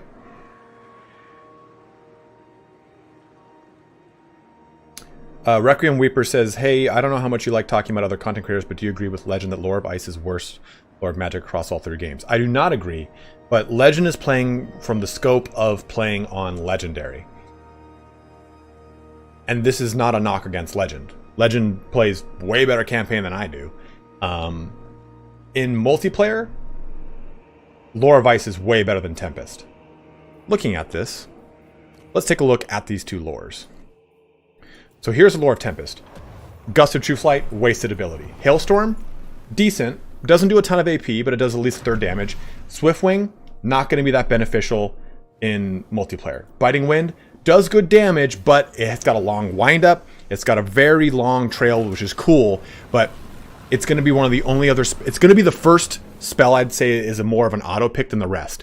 But Blizzard and Hawks of Mishka, too situational. Vortexes are not good in multiplayer, typically. You can find really good uses of them, but more often than not, they're not going to be as advantageous as a really strong wind spell, a really strong spell like a Spirit Leech, something like that. Lore of Ice, on the other hand, Ice Sheet, great. It's a debuff to speed. A buff to speed is never really as good as a debuff to speed. It allows you to trap people, you can get them in a good charge, a lot better use case. Ice Maiden's Kiss, it's basically Lore of Heavens. What's it called? Breath of Midnight Air. It's basically Wind Blast. It's almost the exact same spell. We're back to Lore of Ice. So Ice Maiden's Kiss has got a lot of really good application. Also, it grants Frostbite, which is even better. Frost Blades is a badass buff. Gives magic attacks, melee attack, and then a 1/4% increase on both base and weapon, AP weapon. Great. Death Frost, it's a really good, this. Vedabuna. It's a not a really good Vedabuna, it's a lesser version of Vedabuna. 34 to 67. So it's more like Spirit Leech. Yeah, it's exactly like Spirit Leech. And then Crystal Sanctuary, there you go. Boom, 60%. The guy can't move, but if my Lord is getting burst down, I can at least turtle up and take a shit ton of damage. Then Heart of Winter is a really strong spell because it debuffs speed. So anyone that gets caught in it after its first initial 8 seconds, it's great. But in general, these spells don't really shine in multiplayer. I honestly think Lore of Ice trumps Lore of Tempest every time in multiplayer. And I look at multiplayer more than campaign because I think both Lore of Ice and Tempest are great in campaign. Like, I personally find that Lore of Ice is really good with these 3 abilities alone in campaign. Lore of Tempest, I mean, Gust of True Flight's okay, but you have so many ranged units. What do you really put it on? I mean, yeah, you put it on Little Grom, maybe. Hailstorm does a lot of great damage. Swiftwing, it's okay. I'd rather not buff my thing's speed. I don't really find it that awesome. Charge bonus is always cool, but I personally don't really find a huge benefit out of it because I always miss using it. And that's a user error more than anything. Biting Wind is very strong in campaign, in my opinion, because you always have nice, neat lines of battle to use this on. Yeah, I know that Legend's saying Lore of Ice is trash. I don't agree. That doesn't mean I don't like Legend. And like I've said, he plays on Legendary. I don't play on Legendary, so I have no idea what the application of Lore of Ice is like in Legendary. But if we're talking strictly about multiplayer, Lore of Ice beats the shit out of Lore of Tempest. Lore of Tempest is too niche of its uses, and 2 or 3 of its spells are completely wasted in a multiplayer scenario. That's my opinion. And just like that's Legend's opinion. So it's not like a shit talk on Legend. I'm just saying I don't play Legendary. He does. I have no idea what it's like in Legendary. And in all honesty, Lore of Ice is not the worst. I think the lore I've not seen any of the Cataclysm spells really. I don't think I've ever really seen this used much. Like when it first came out, it did. These abilities are cool, but that's a good point. I mean, Lore of Ice does so 4, 6, 7, 14 for Death Frost, 14 and 24. That's the cast. That's your spell cost. Tempest is 4, 6, 8, 12, 13, 18. So it's not that much further off, but you could make the argument too.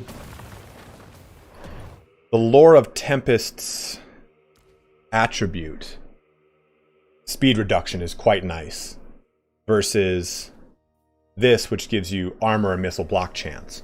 So you can make that argument too. Because of the cost of the lores of magic, you factor those lore attributes into it, right? If it's got the ability to be casted more, well, then you can get the benefits of it. But think about this from a multiplayer standpoint. Frost Shield gives me armor and missile block chance, and Ice Sheet is a great spell at 4 Winds of Magic cost. Dude, that's so huge. That's so huge. Or even this, Frostblades is only 7 Winds of Magic. So I can be really like nuking people down and keeping them in place and getting lots of really good buffs from it. Even Ice Maiden's Kiss, it's only 6 wins. I mean, these 3 spells are pretty decent. Death Frost is when it starts to get pricey though at 14. Best lore from multiplayer, healing. I always think healing. Death is also really good because of Bit of Buna and Spirit Leech. They've always been good. They've always been broken. They've gotten better and worse, but The lost Tsar returns. you'll see those, Breton. Tsar needs an army.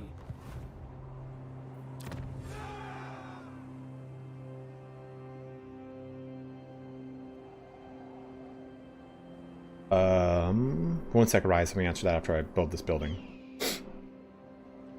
Do I have a bunch of growth yet? No, I don't, but I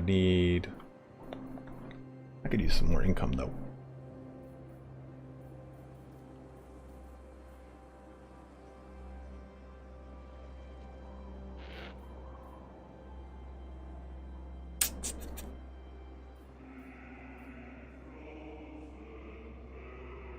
Listen to that music.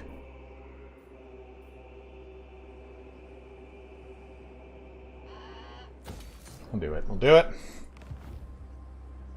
I feel like they did not at all balance the cost talents or the minus cost talents for Caster Shield Lords for the new Winds of Magic cap. -1 or -2 is nothing off of a 24 cost spell when you have max 100. It's not even 1 extra cast.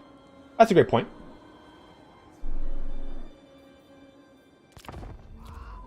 I think that's a great point all the way around on that. You're wrong, but no, that's a great point all the way around. Fiddler on the roof! You smug motherfucker, I love it. To shield Kislev against chaos. This tells me that I have a mission here. And I can click that and it'll jump right to the mission. Sparta, I hear lots of people wanting Valkia, but little to nothing of Scylla Angfingran. If he shows up ever, you think he'll be a legendary lord. Thank you very much, man. What, your buff? I mean, yeah, dude. He'll lift a lot of weight. I used to be fat as fuck. I used to weigh 300 pounds, so... I got some body dysmorphia. Scylla would be a fun... I think Scylla could be a cooler legendary hero. I think Valkia's got a little bit more chops behind her as far as narrative goes. There's a book series about her. You can go with more places with that. I just find more enjoyment out of Valkia all the way around. Okay, I want to get this up in the level, please. We make the nice thing is that since he gets a reduction on the cost of these, it's easy to get all the way up to this because it's only 16k for like the council city. Otherwise, you know, that'd be 32. What is something that people don't understand when it comes to making a living off of YouTube? Everything. Everything. Demon Slayer. I do not have flappy skin. I have a little bit in my belly, but for the most part, like this is taut. Serve me. Honor Ursus. Most people assume YouTube is me playing video games all day, and that why would I ever complain about that? And that is absolutely not the case.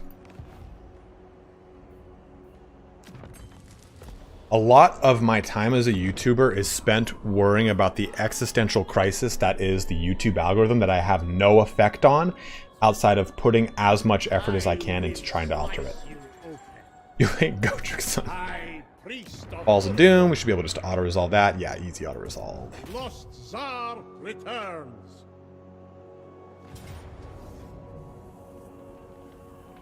The motherland in Kind of a brutal auto-resolve right there. Toy like a toiger. for Ursus. It also is... So, when you make a comment on a YouTube video, and you just Boris make Ursus a toxic fucking comment, I return. even if you don't get responded to, that guy read it. That guy read it, trust me.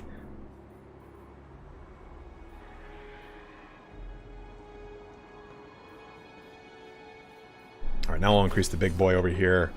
We'll get this up too. Get a nice little boost there. We'll do this up. I don't know why. Oh yeah, we'll break that down.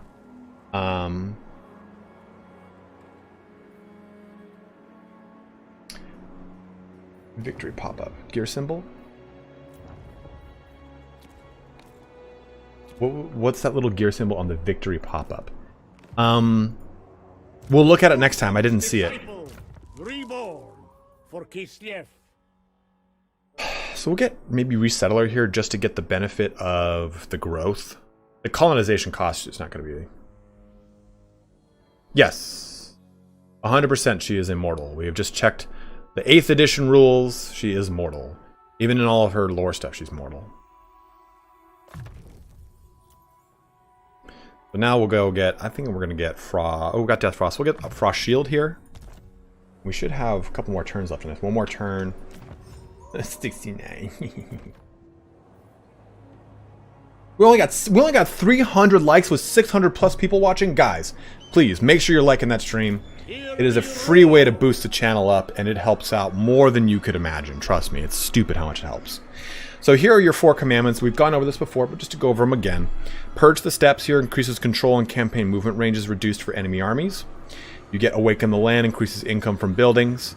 Relief columns is recruitment cost minus 10%, local recruitment capacity plus 2.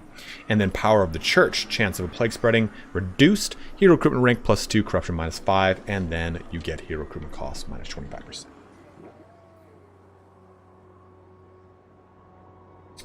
Rohirrim there is Azazel, whatever the hell his name, Azrael from, or Raziel from, from Legacy of Kain. It's him. Now there's Azazel. Yeah, have you seen them titties? She's not a demon.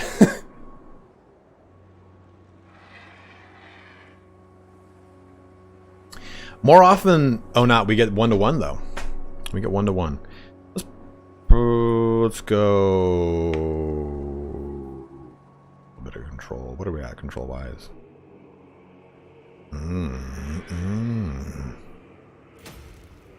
Azazazuzis. Tangent for YouTube. Someone asked, on average, what is your time spent editing, writing for posted videos compared to playing? I imagine it's a lot more, but I'm curious what the breakdown would be. So, for Warhammer 2, I had, I think, at the point of uninstall, 1,500 total hours, something like that. Across both games, it was over 2,000 hours. Now, my pure enjoyment of Warhammer 2, my ability to sit down and play the game solely for me, not working towards a video, was maybe 30 or 40 hours. That should put into perspective the amount of time that I would have the game up, looking at things, trying to set things up for a video, whatever it was. And I actually don't script very often. I always will script out my intros because I want to get them done with. But by and large, I spend... all my videos are improv. I just press record and I go. Yeah, but Hitman Below, you look at that. Me with 2,000 plus hours in Warhammer 2 and not being a content creator. So you got 2,000 hours of enjoyment. I have 2,000 hours of, well, I've got, let's just say we'll run it to an even 100. I've got 1,900 hours of work. It's Total War Warhammer 2, Philip. I have not reached the late game, Matthias. Finish out the stream in a Russian accent. Very low, Nels. Very low.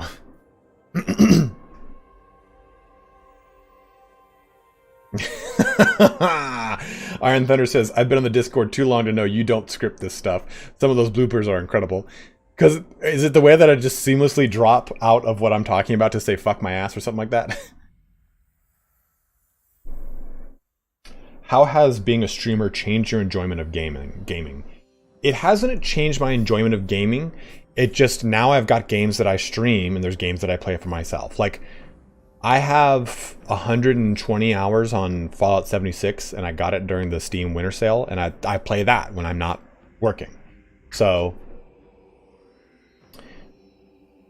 you definitely have... Who will reach 200k first? Turn or Brodicus? We will reach it in tandem, hand in hand, as we have done with most things in our YouTube career.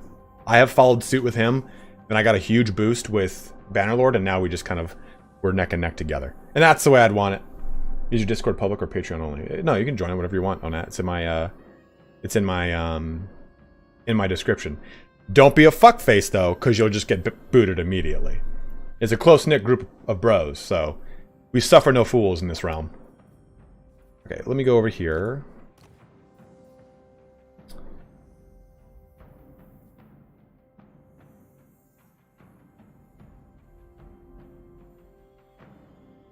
Actually, I play Bannerlord for fun quite a bit. Not right now, because I've played so much of it.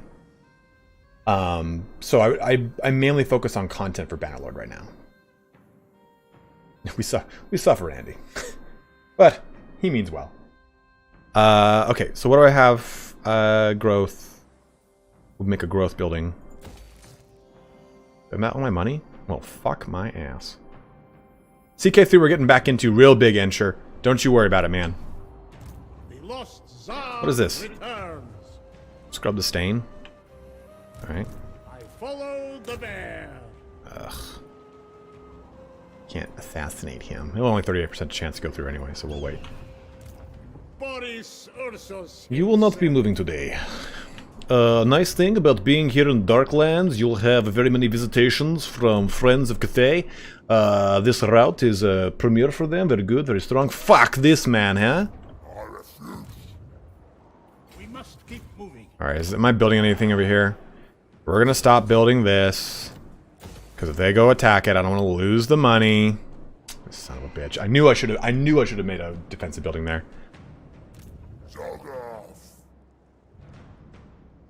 Yeah, Jupo, but it's kind of the same thing of like, you just know that there's certain things that you don't. Like I said, I don't really... I've actually played a lot of this game for fun. A lot of this game for fun. Because I think this game's way better than Warhammer 2. What's up, you Ged? Gregory Shin, thank you very much, dude. $10 donation saying just want to say thanks for the videos and really enjoy the streams. Glad you're enjoying it, my bro. Let's go with this. Well, we'll go with the farm first, then we'll make the other one. So he's going to go pop Booze Kalani. You can. Thank you for the donation. A valiant defeat. I mean, this actually, watch what this does. That's a pretty big hit in the face of that army right there.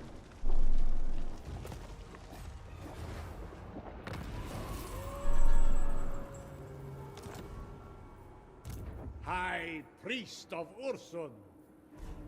The bear asks it. Hear me roar. Oh, love when you talk dirty. Reborn for Kislev.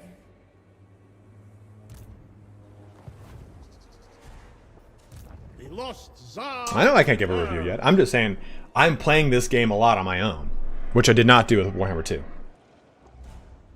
Our loyalty goes unrewarded.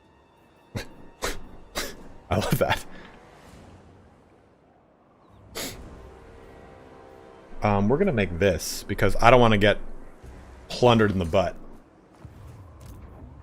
Because you will start to deal with aggression from ogres over here.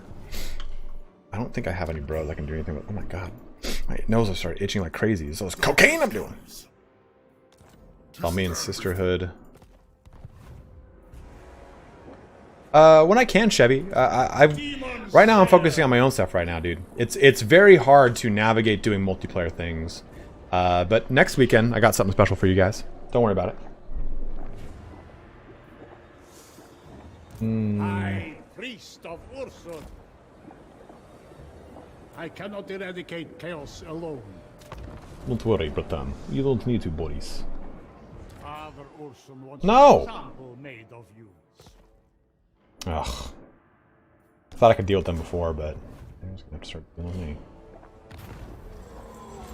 Arrange a little accident. Is it possible to attack the Cathay caravans? €5 donation. Thank you very much, Leg Duck. And yes, you can. They'll move through my land soon enough.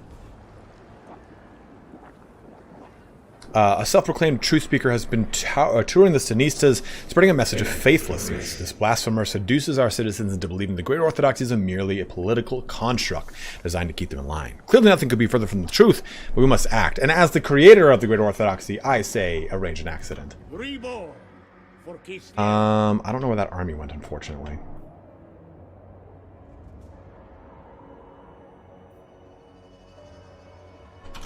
I say if we go out here to look for army. Oh, you shit fuck. All chaos. So he came out of our lands and was able to move that extra 20%. So we'll go ahead, pop into fast move, go over this direction. Move along. Back to the roads. No way to stop him, thank you. The lost Tsar returns. First full playthrough? No, I'm gonna put it to a vote. And they're gonna declare war on me, and this is where it gets kind of spicy.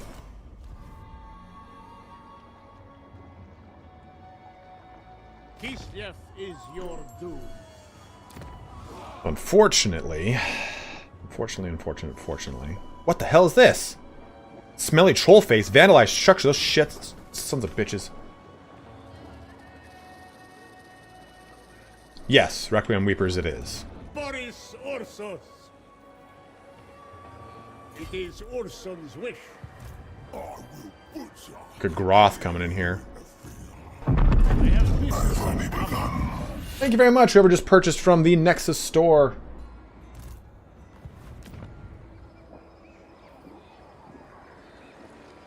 Thank you, Vegetto. I appreciate that, man. There you go. Yeah, that's right. Be gone, Groth. These are mine lands.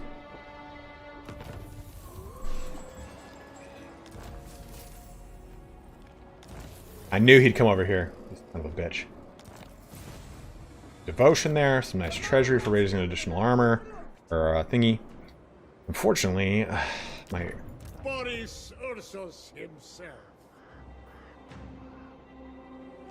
So this now has its defensive building. I'm not as worried. This guy can go and smash his face against this. No big deal. But I need to go help out this. the falls of Mount Doom. Guy's being a penis. No, you cannot move your capital. Not that I've seen.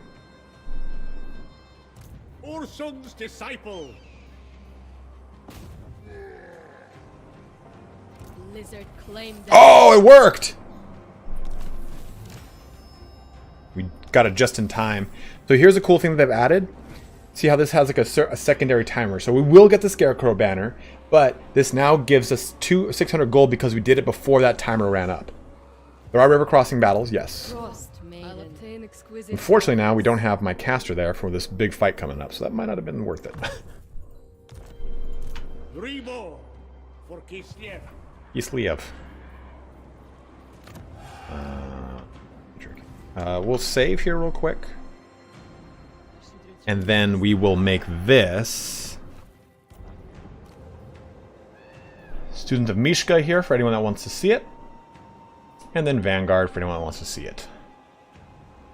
We're going to make this guy, then break him down. I mean, is that really worth it? I'm going to get 250 gold to do it. Nah, we won't. No, Paul, he won't be over here if I were to start a new campaign.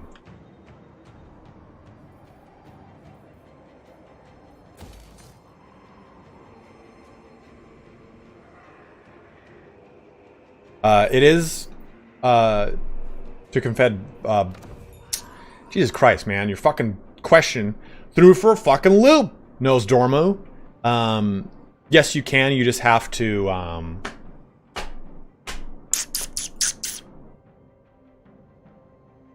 You just gotta go over there. You gotta go over there. That's the thing I was trying to say. Yeah, he only spawns the map if you play as him. I don't know, Mike. I hope so, though. So we're going to do this. Dodge is going to help with income and trade. We should be starting to see some trade here pretty soon. And we'll get one when constructing a building. We're doing a lot of building construction, too, so that'll help out.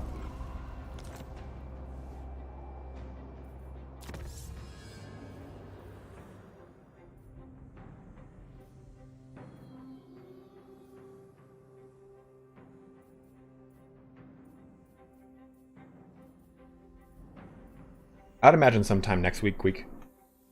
No. I don't even know what time. I don't even know what's going on. Ursun sends us a gift.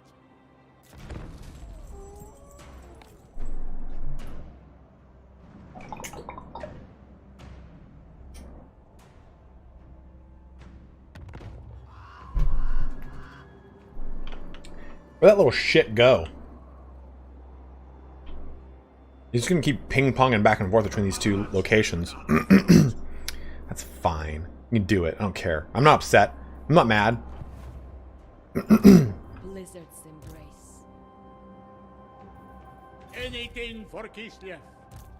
Maiden of the Frosts, the Ice Court shall provide. So where is this guy? Okay, he's over there. That's fine. He can stay there for a bit. So that's Zarnagrand, which we will go and take. He's replenishing. So we will use this time to just kind of sit tight for a bit.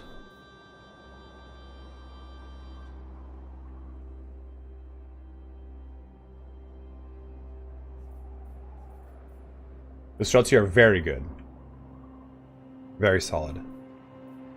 I'd like to get to some, but something is barring me from getting there. Demon Slayer. Demon Slayer.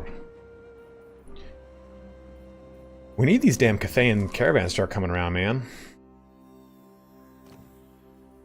The Tsar needs an army. You can have multiple armies, Finland.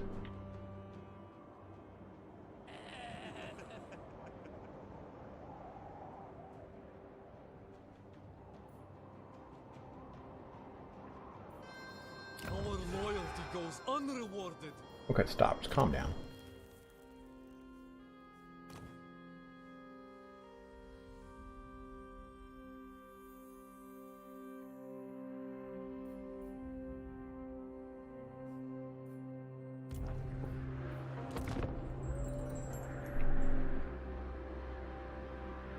Oh, see the double stack army coming my way? Oh, Dude, I'm gonna lose this campaign. I'm going to lose this campaign now. This just got spicy sausage. There's no winning that. There is no winning that. Holy shit. I am attacked on literally every front. This is not good. That's brutal. Yeah, you press this button and you recruit a lord who will help out. That's game, guys.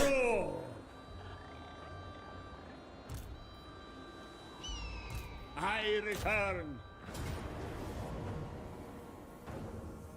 Alright, we're gonna have to be real clever with this one.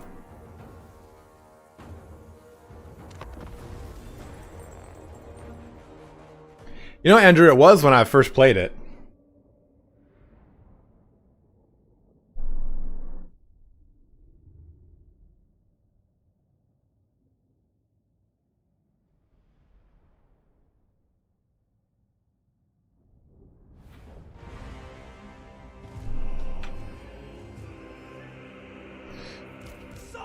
Okay, so here's how we're gonna do this, brother.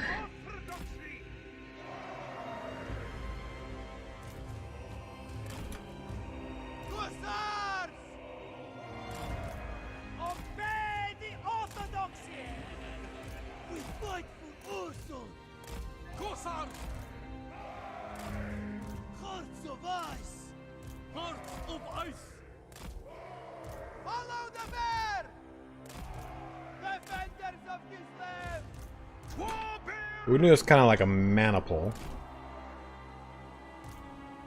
Guys on both sides. If Boris was on his bear, he'd be real nice. So basically just want to have overlapping fire on everything. What's our target? Anything? Yeah, just orc our boys pretty much.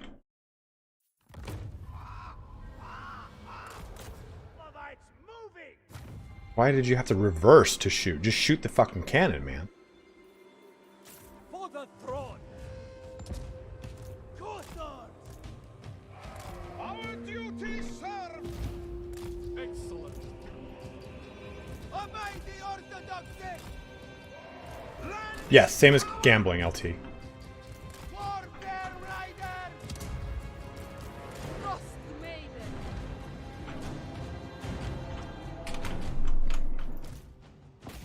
Good call. Did not realize those were black orcs over there. Watch, the fucking cannon's gonna do like a yeah, it's gonna do a 360. I can't just turn.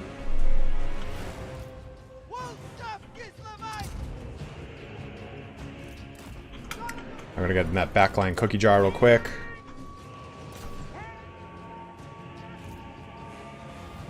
No, what? Did not say to do that.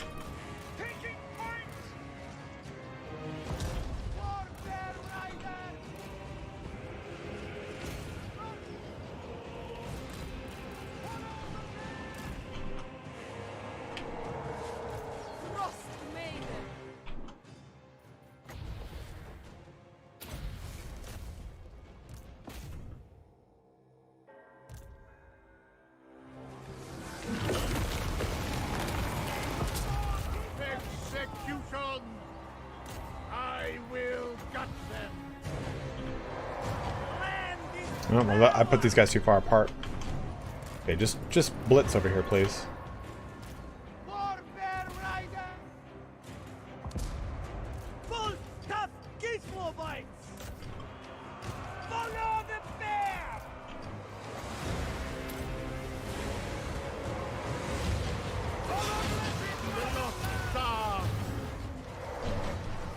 Warbear Riders!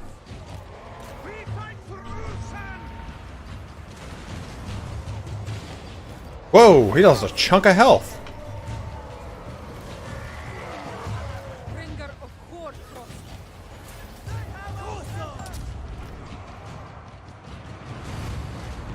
Warbear Riders! Attack, comrades! To battle!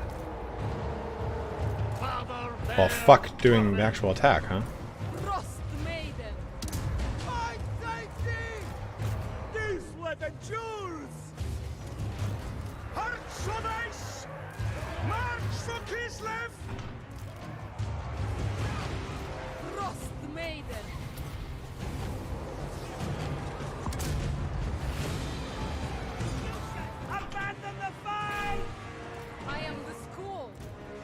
Keep pulling out of the fight, please.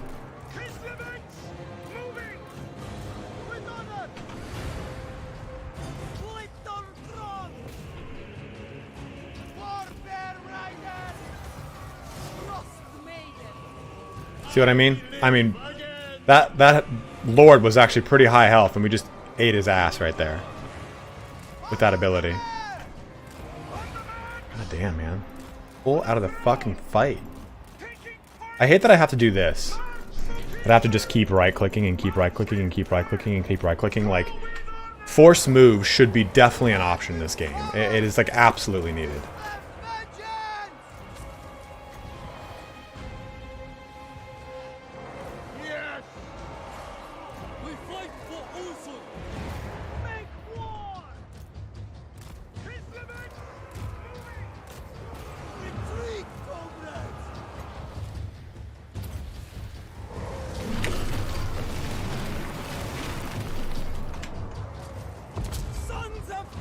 Oh, that was sick.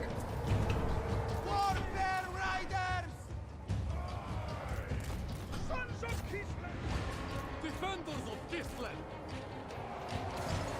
Little throne for Kislev! The bear sends me on! Make war! On the march!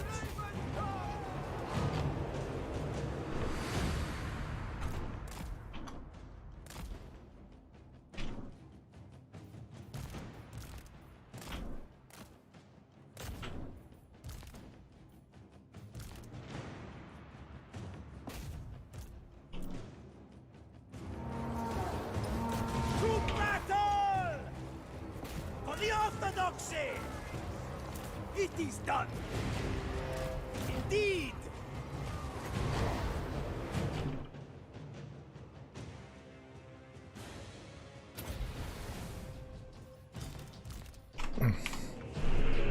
Warfare riders.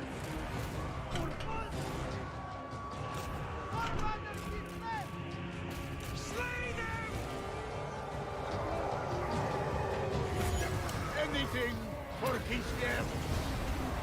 We fight for Ursul! Warbear Riders! They die! Should have auto-resolved, man. Comrades of the bear! Break them down! The vengeance is mine! For the motherland! Warbear Riders! Excellent! Taking points! Annihilate them! The motherland's finest! Land is power!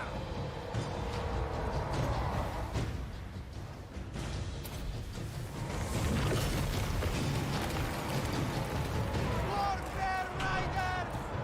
Move them! Comrades of the fair! Hussars! Warbear riders! Annihilate them! Wherever Ursul asks! Moving! You jinxed it. You said they haven't lost a single model yet. Now they've lost all their models. Warbear riders! Frost Maiden.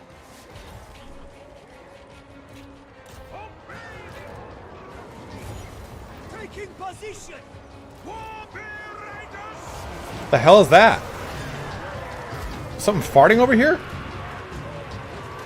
Follow the bear! Taking point! Yes. Oh, where am I going to use this, though?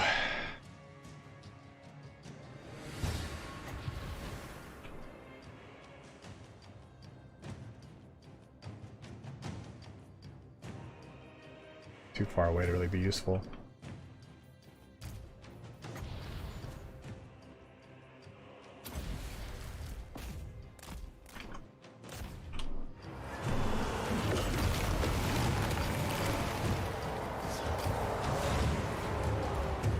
Kislev vengeance! Done! What are you doing, Boris? You're sitting there eating cock. Warbear riders! Taking position! Oh, the smoke bomb. That's right. That's what that was. I was like, oh, these when did orc boys get this shit?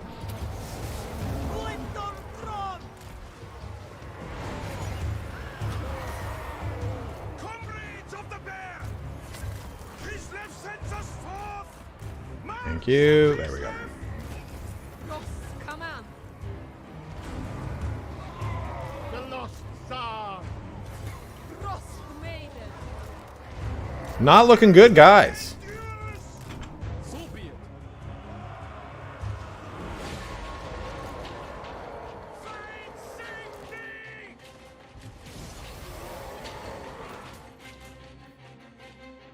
Boris is like, I'll just stay here. You guys run away.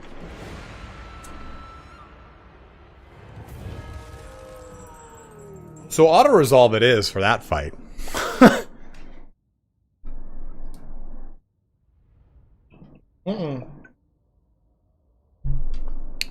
Armored Kossars are available, but I haven't recruited any. In fact, if I had recruited any, this would be a much easier battle. Okay, so let's reload that quick save real quick. I want to do that. We'll do the auto-resolve.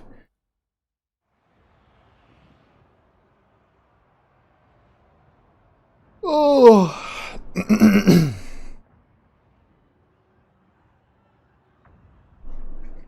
The boys are looking for trouble. But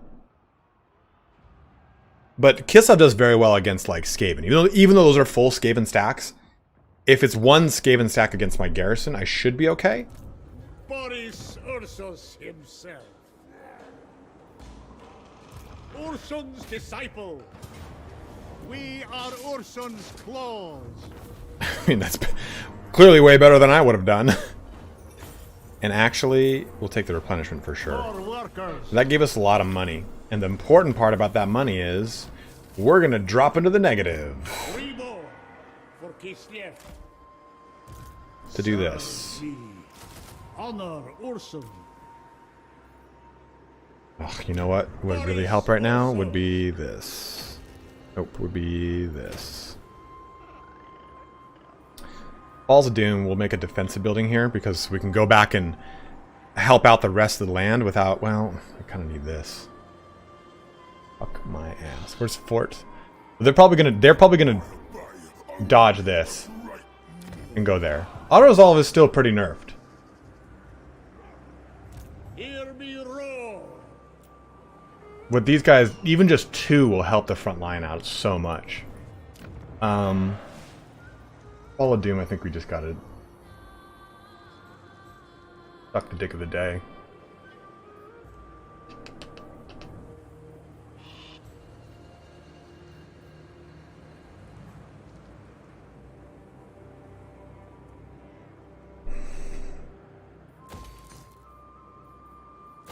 Let's do that. Boris Ursus himself. Creatures of the land. Rank 8. Okay, so we'll do firing drills. I return. Or we'll get the ice sheet to just slow things down. That we've got a nice suite of spells there. Honestly, these are the ones I really want the most.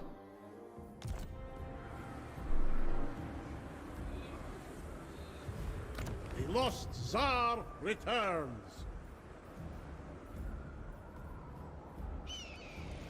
I kind of wish I had done Tor here, or Ursun, because that attrition actually is super helpful. So let's see how this goes. All these raids are eating up my income too. See, 83. All right, so this big boy, unfortunately, this is besieged before this was built. So that means that this will not be defendable for the most part. But we got our Shard Blade, which does make Ursun pretty scary. By Ursun, I do mean the man, Boris Ursus. High priest of Ursun. Duncan Groth looking to dunk on my butt. Boris Ursus. Part of me thinks that maybe we just... What? Okay, this Falls of Doom. So where does it not become Falls of Doom? Where's the line?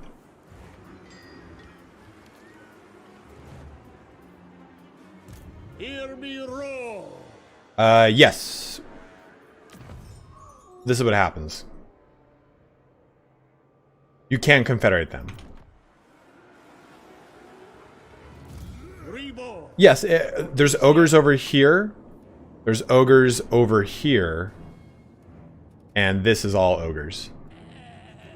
Man, I'm really surprised I haven't seen any Cathay yet.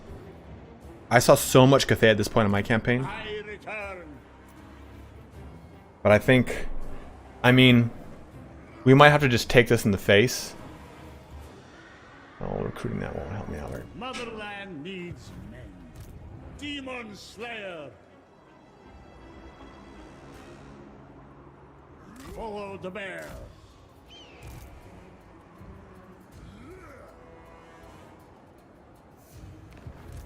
None may direct my recipes. Boris Ursus. Disciple.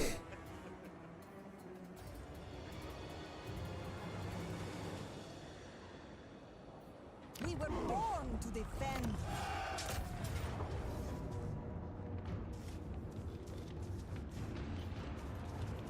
Another tie. Boris Ursus. Alright, Hugh, have a good one, man. I just gotta... I follow the bear. Onward, proud men. Ursun will feast on your bones. Yeah, that's just gonna have to happen.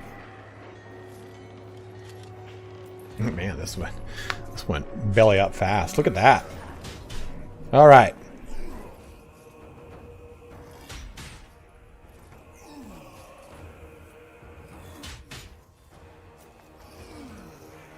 The bear is with us.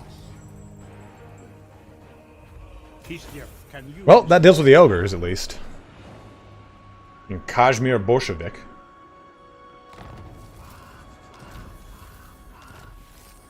Okay, and that just gave us all of our abilities, too. Demon Stump. And we got quite a bit of money there. So, let's see here. High priest of Ursun.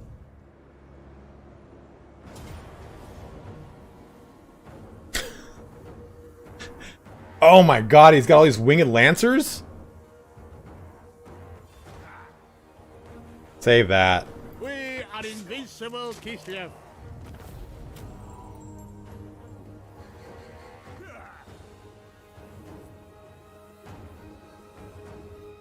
That might actually not have been worth it. He's just going to attack like a full garrison. You belong to Ursun now. That freed up a lot. Hear me roar. Now we come down here and try to stop that before it happens. We're going to stop the production of this, because I'd rather get the money for it. And rebuild this army. Kislev.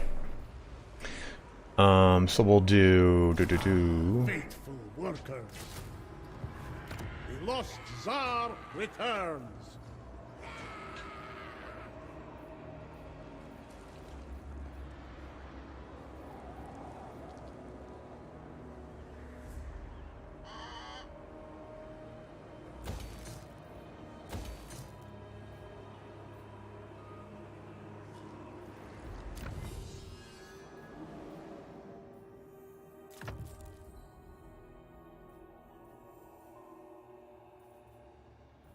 Ursun sends us a gift.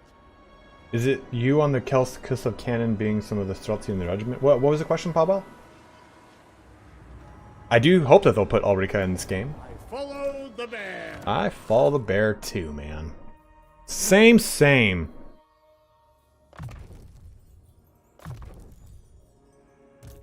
Boris Erskine, baby.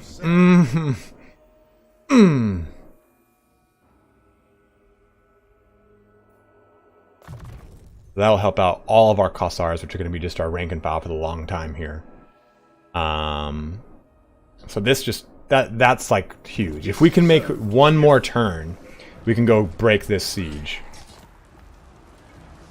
But I doubt that'll happen. It's not super tough, but it is against Tzeentch, so I'll say that. I don't want to ruin it for anyone who wants to play it, so. Oh, don't do it, don't do it, Skiv. Oh, Skiv moved off. We're still in it, guys. We're still in it. Capture and occupy Saber Mountain. I'd rather go kill the demon stump. Where's the demon stump? Yeah, this gives, look at this. A lot more. Raise or sack it. Thank you. There we go. Now it sucks is I now have to start production of this building again. That's okay. I'll take it. Demon Slayer. Okay, that's not going to go too well. We'll just go in and jump right to assisting this city. Look at that, look at that. Erskine's red bear armor. Reborn for Kislev. Tsar needs an army.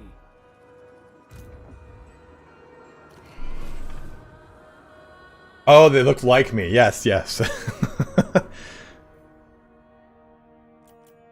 The Darkland Orcs are the faction that will probably be destroyed come the, what's it called, the game. Look, they've got 7 settlements, and they started with 2 more, so they have 9 at the beginning. So when the Chaos Force come, I imagine they're going to be just, like, dissolved or reduced in their... They'd probably just be in control of the 2 over here. Oh yeah, do your stupid little thing. Kill you guys later. Yes, Kelgar, correct. I don't know if we can fight this. That should make him flee. Maybe do a little bridge battle. I return. Take their head. There you go. That pushes them out of my land at least a little bit here. Well, not really out of my land. Not enough warpstone.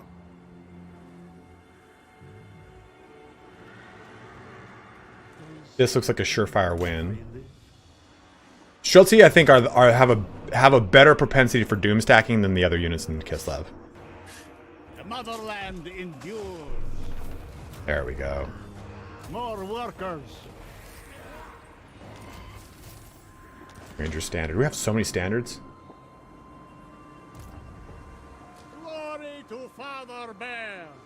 Spread Ursun's love.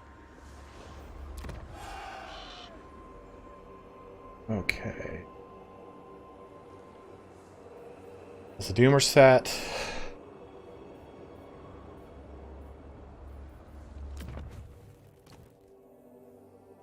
Maybe just go with another income building here. What's control like? It's going up rapidly. Just spit everywhere. It's only 50 more.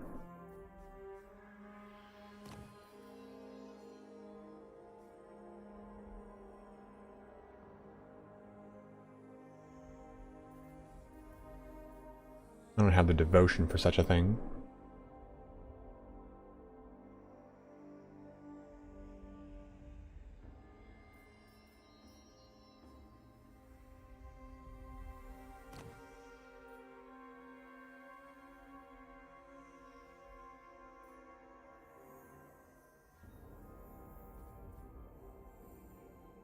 We'll get the supporters from another income building. That was probably a dumb idea. I probably should have just gone with another,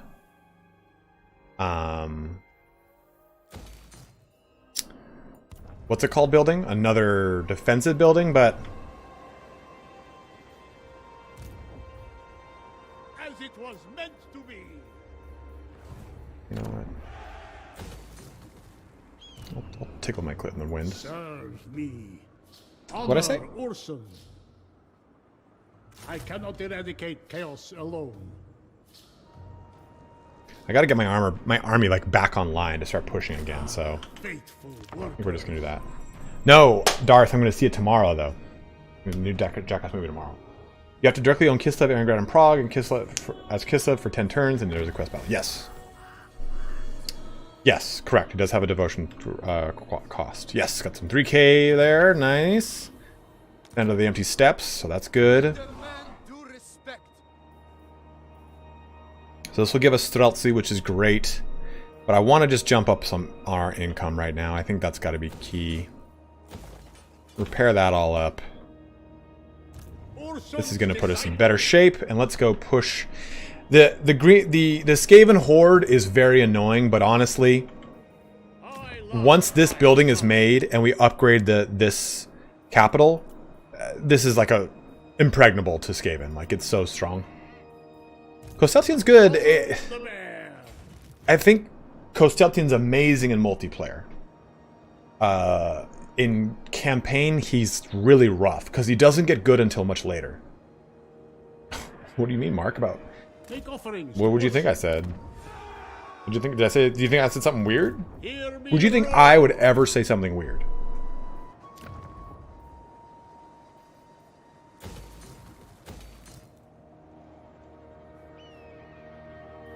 Two turns. Okay, so one more turn I should be able to... No, I won't. Well, just let that do it. Let that do its day. I love ya. I just have. He's got a similar feel to Volkmar. Leadership in fighting against demons of chaos, or rationality, depending on humans. The unthinkable has occurred. We have uncovered a chaos cult in the very heart of the motherland. The blasphemers were summarily executed, but we must take drastic action to prevent such an infection occurring again. Dogma to increase our leadership when fighting against chaos, demons of chaos, or rationality. We're gonna go rationality. The other kingdoms do not realize how close doom is to their doors. We must send our most gifted orators to make these pampered fools understand. Once they do, they will surely aid our cause. Ah. Unfortunately, I can't push that down, but I will later. The lost Tsar returns. Oh, the poll question? Oh, man, I forgot. Here, we'll end the poll.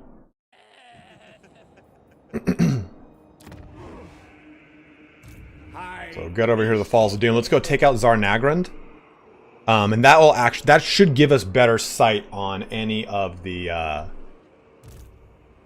what's it called? The caravans. We need to see those caravans because those caravans will give us access to all of Cathea's trade partners, and that is it's such a huge power spike for you.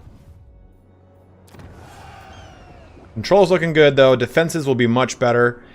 This is the only one that's in sad shape, but look at this, dude.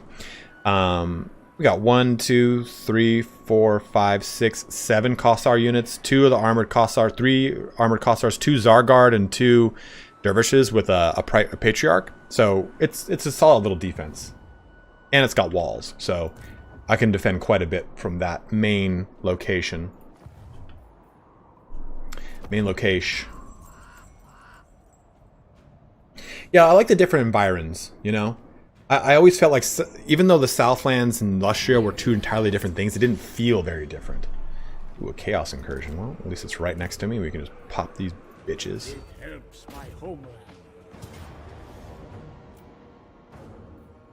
Okay, I'll just give Strider to... I don't know. Anyone?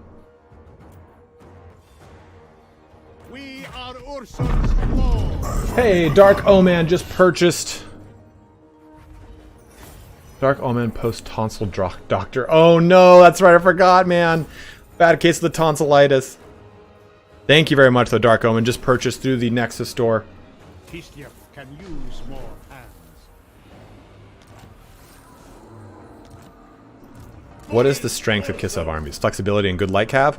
A fully... You have infantry that is entirely... hybrid, and you have devastating heavy cav. Devastatingly durable heavy cav, too. Like, look at these guys, man. They're so girthed out. Demon Slayer. One more turn. Is there anything that takes one turn to make?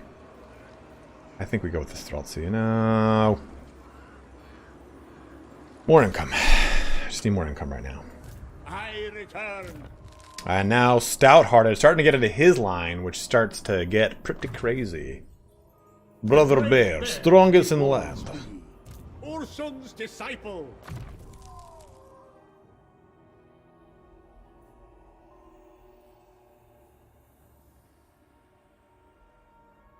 Greater effect on melee damage?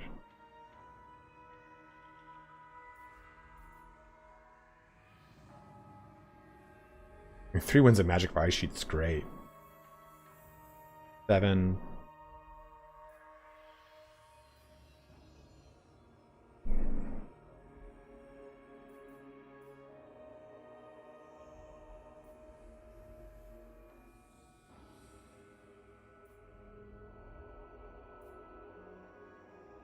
Yogi Riders, Yogi Bear! Having her on a War Bear is actually pretty good too. I mean, she's got 47 melee attack, it's not that bad. I mean, I wouldn't put her in a pitched fight alone, but she can at least pummel through some stuff. Oh, Frostblade.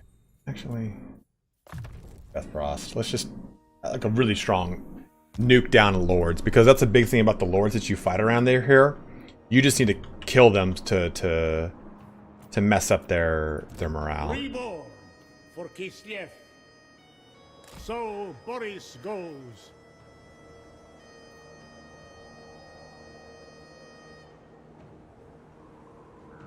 This is why I was reborn. Now you may sleep. That didn't work like I wanted it to. Never mind. Don't know what I'll be playing first. Maybe Zhao Ming. I'm going to put it to a poll on the channel. What I'm going to do is I'm going to ask people, hey, do you want to see Kislev, Chaos, Cathay, or Ogres first? For like the first playthrough on the channel. We're only just kind of having fun right now. Is it Bernstein Bears or Bernstein Bears? Dude, Peacemaker is so funny. And, oh, it's coming. Let's go with... I can't talk about the ogres, but I have an opinion of them.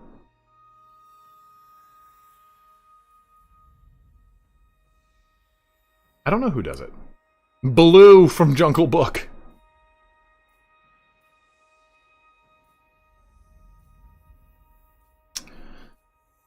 I mean, this thing is what we really want, but we're not going to have Kislev anytime soon.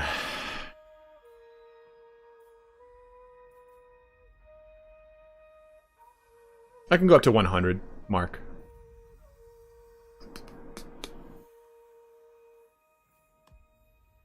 Prog Veterans kind of sucks. We don't have any Streltsy though. Like, I always kind of hit this part in the Kislev research tree where I'm like, what do I really want to bother with? Like, some of these are good, a lot of them are not. Like, it depends on how you want to go with your units.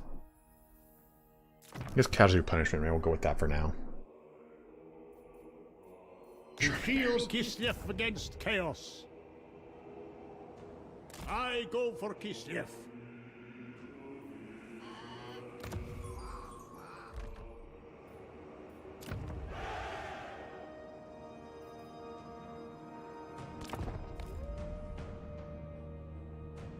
Not gonna march into the lands of the enemy and lose my replenishment. That's stupid.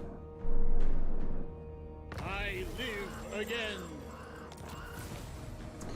Alright. Mission is upgrade any settlement building to level 5, Trickster Shard, Shield of Ptolos, and Sword of Strife. Hear me roar. Oh, perfect. I will impale them. Okay. Whoa. I can show you guys Tsar Nagrand, but you've already seen this map, so I'm going to auto-resolve it. This is not a special map for Tsar Nagrand yet. I would imagine it will once we get Chaos Dwarfs, but this is the one with the really big hill and everything, so I'm just going to auto-resolve. The bear is with us. Occupy that. For Ursun. Now this should start to have us get some sight. Have I had G Fuel? If so, how does it compare to Sneak? I have had G Fuel. And I like Sneak more because G Fuel has a proprietary blend, which I'm not a huge fan of. And I don't like the flavors of G Fuel as much.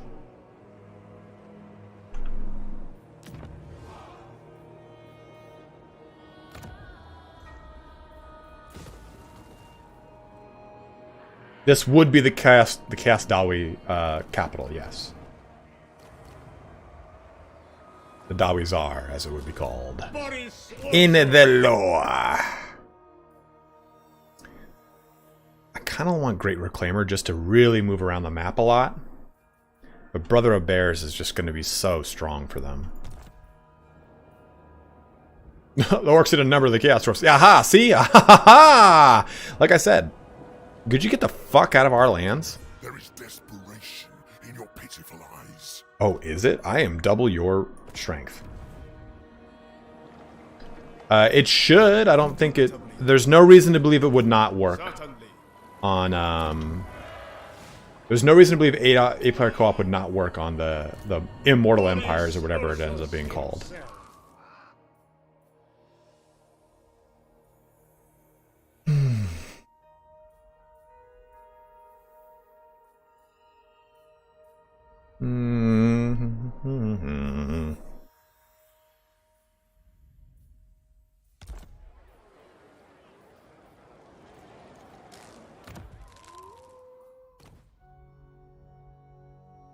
Well, the Chaos Dwarfs have a pretty limited number of... they have a limited number of Legendary Lords. There's really only 3 or 4 prominent Chaos Dwarf characters. Kislevites, there are shit tons. There's the one dude, one prince who leads the Griffin Legion, the one guy who leads the Winged Hussar guys. There's another, there's Ulrika, there's the Baba Yaga, there's the Hag Queen. There are so many different types of Kislevite Legendary Lords versus Chaos Dwarfs really don't have that many. They've got the dude who rides the Bull Centaur, or the Bull Taurus. You've got the guy who has Space Marine armor, basically. And there's 1 or 2 other dudes, and they're very similar. So it's kind of like the thing with Chaos, or with Dwarfs. There's a lot of different Dwarfs Legendary Lords, but there's not a lot of variety. Like, you've got a Slayer King, cool. You've got the leader, Thorgrim. You've got the engineer, and then you have got, we just got him, the Runesmith dude. Everyone outside of that is a Thane or another king or something like that. So it's like having a variety, I think, is the important thing that really leads to a lot of different Legendary Lords. It's why there are so many different Skaven ones, in my opinion. Although the statement could be made for fucking vampires, but there's 9 of them, right? Do you think we'll see the Horned Rat? I mean, no, not as a Legendary Lord. I think a Vermin Lord. I think that's definitely the Sisterhood. The Lamian Sisterhood is definitely a placement for Neferata. So Ulrika is a Lahamian vampire, but she doesn't ally. She fights for Kislev. She like hides out on the backcountry of Kislev, like shrouds herself so they can like, oh, what the fuck, things? So she's not like an evil vampire. She doesn't like Lamians. She pushed away from them. Ooh, designing your Vermin Lord like Chaos Prince would be pretty sweet. Although Vermin Lord didn't really come in very many different variations. Like, you don't have a whole bunch of blessings. Yes, she was Kislev nobility. She's the same ruler of Fort Strahov.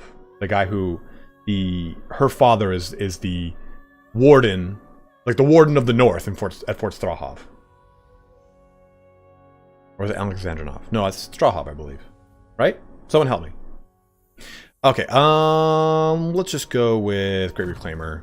He'll level up again soon enough. But we're gonna have to probably bust a move back to this part of the territory when these guys, Eldest Helstein, starts to be a dick. I don't want to build that. Maybe I do. I just took out my control plummeting right there. I think we'll get a Toddbringer faction, man.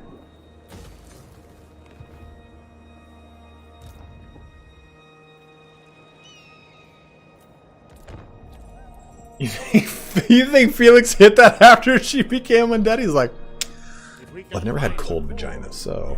Hey, some dwarf bros. I would love to have you as a trade partner.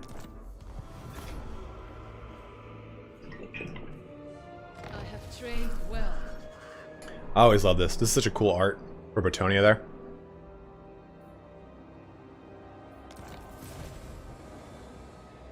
Silent on aggression, packed with any bro. Alright, now we got the Jade Custodes. Ready. Yeah, let's do that. Honor to your ancestors. Balance that offer, get a little money off of it. Now! Celestial Now! natural authority. Bow, for you are in the presence of celestial blood. I mean, that's kind of worth it. Just to get that agreement going. And it'll boost up with other factions. So I'll do it. I could do it a different way, but let's do it. Tribal fury. Not bad.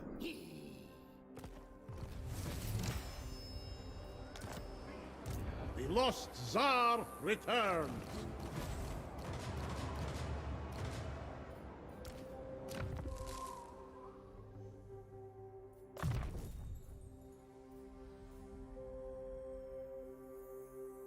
Monstrous units like in lore, not in game. Well, I mean, a lot of people have pointed at the Imperial, what's it called, as a like, oh yeah, they could definitely have, oh, I need to get 2, that's right. They pointed at the Imperial Zoo as a means of getting additional monstrous units, but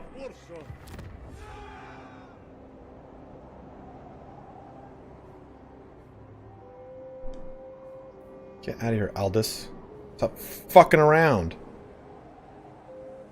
2,000 there. Streltsy. I want to get the Streltsy going, but I feel like we just need to push up stuff like growth and such like that and just keep my economy strong right now. I would like to push to this and raise it. Let's kind of get saucy Bernays. On your feet. Don't get saucy with me, Bernays. Kislev is your doom. Okay, so they have an army there. Grizz Guts.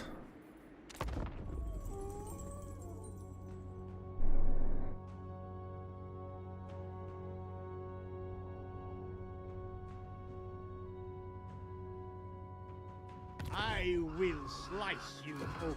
Look who's back. Dick McGillicuddy.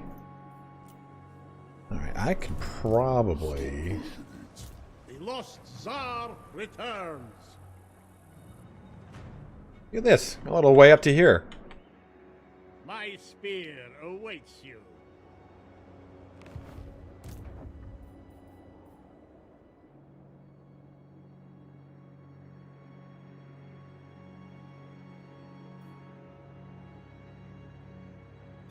A hot meal awaits. You hot meal. Forward, proud men. Man, that's actually something pump wagon. Tons of work, boys. That might not be very doable. Need, what time are we at? We got 3 hours. We'll stream for a little longer. Anything cool here? All right, cool.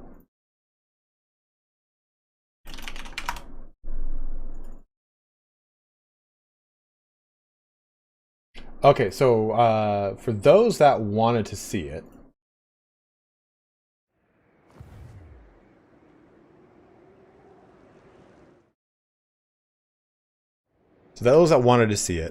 I can look at any race here. So if there's any faction you guys want me to take a look at, I can do it. Just let me know. We can look through these if you so wish. I don't think there's anything worth looking at on here. That's kind of a little bit different.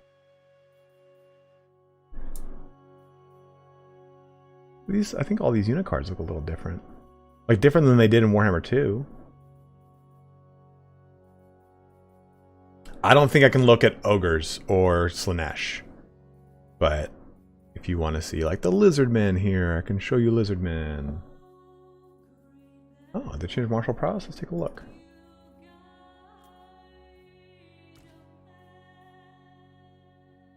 Nope.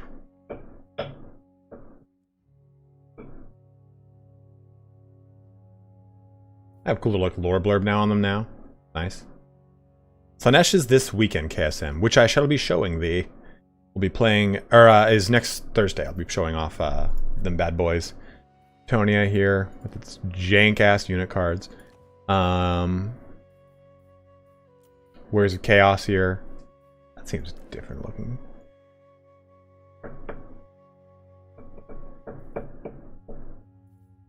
They're not, I can't play them.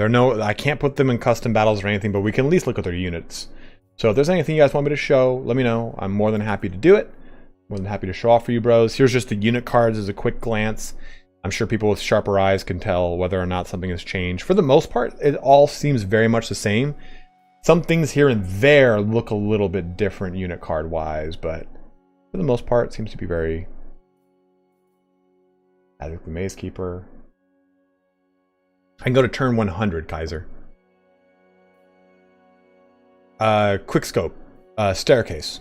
Go ahead and give yourself a push. Kind of quickly show these off. Got the TKs, the boner daddies.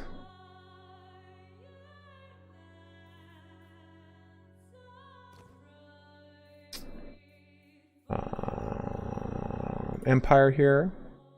Empire's roster is huge, man. Empire Coast. Wood Elves.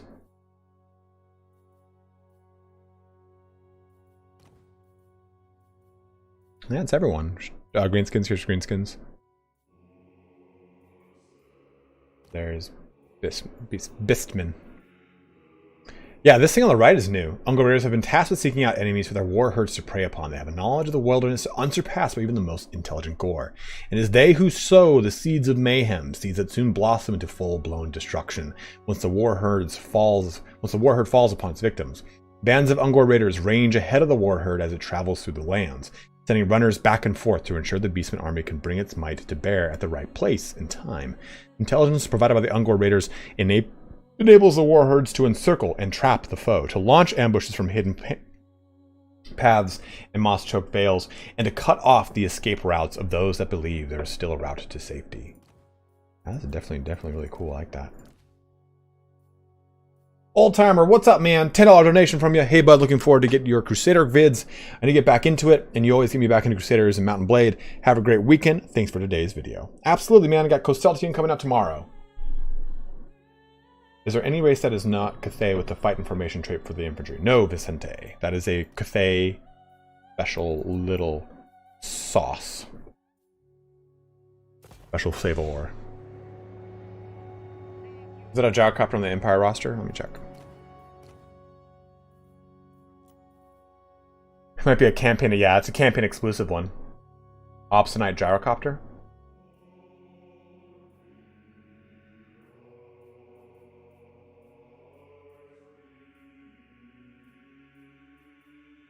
All your characters from all the campaigns.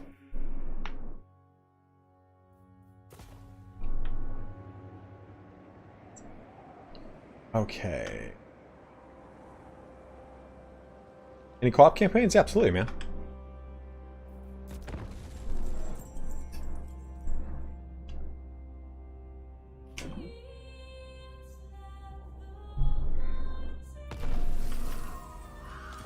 Well, we've kind of come all the way up to this location. But I don't know if I actually want to attack it. It seems like it might be a pretty foolhardy approach right now. Ursun's disciple. Rid them of their... So we'll switch into ambush.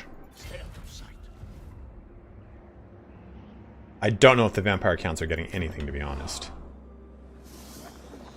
Uh-oh, look at the corruption here.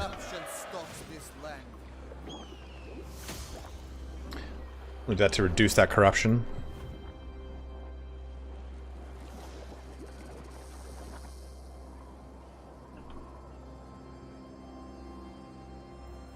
Done, old timer. Demon Slayer.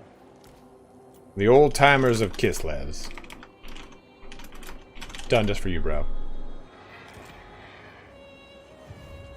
The motherland's purity is tainted.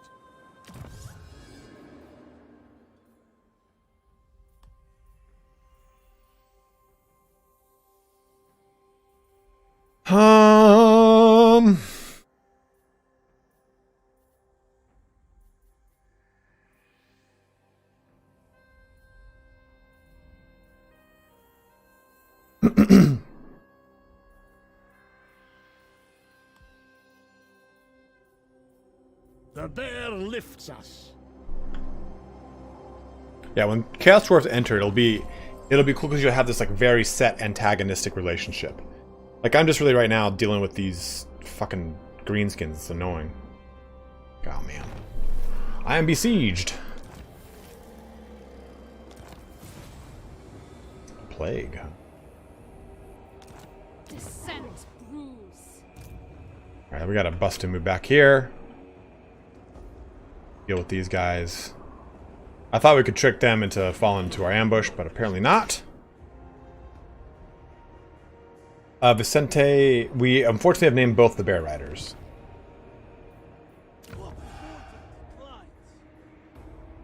Old Timer, I think so. I think so. It'll be a little bit of one, not a big one.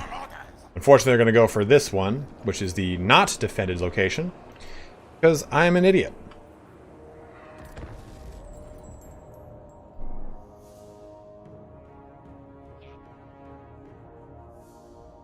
Maybe we go destroy those dumbass ogres over here instead. Hear me roar.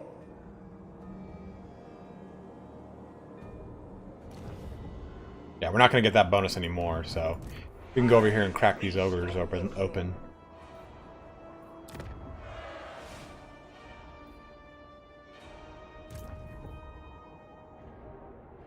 Spread Ursun's love. Spread Ursun's love.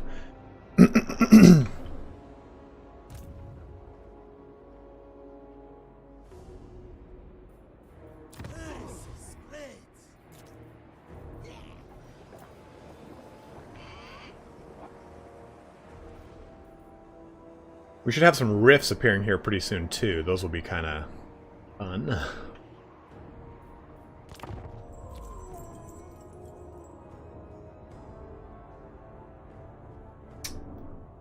Don't know anything about that, Theorock. I don't know anything about that, my bro.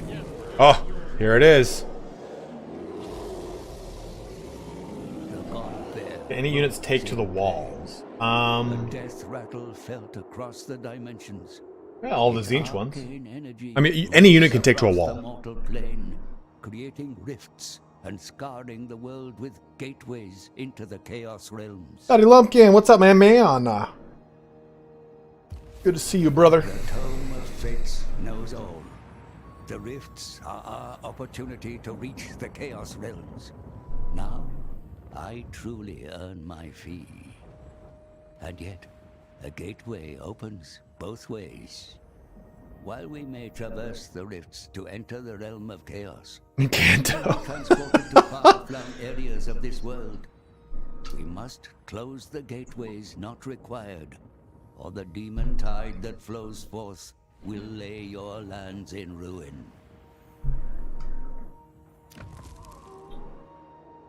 Okay. Boris Ursus. Okay.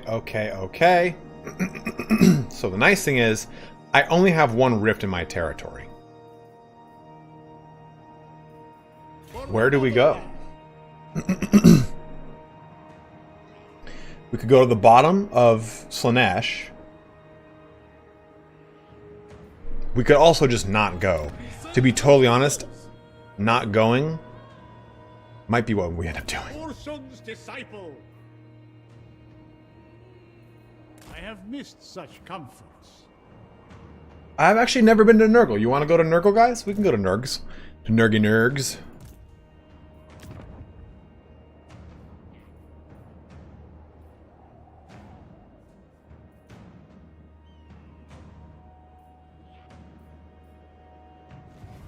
I return. Find a fight. I'm more than happy to do that for you. This game is a full version, yes. Could you imagine if they didn't give me a full version of the game? Like, try it out. No full version though. Like,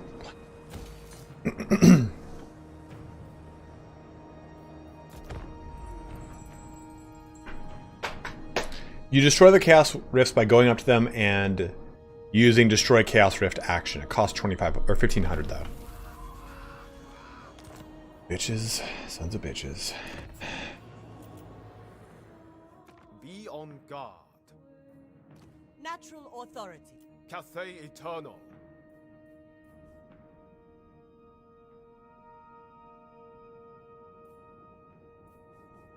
Zinch is stupid strong, yeah.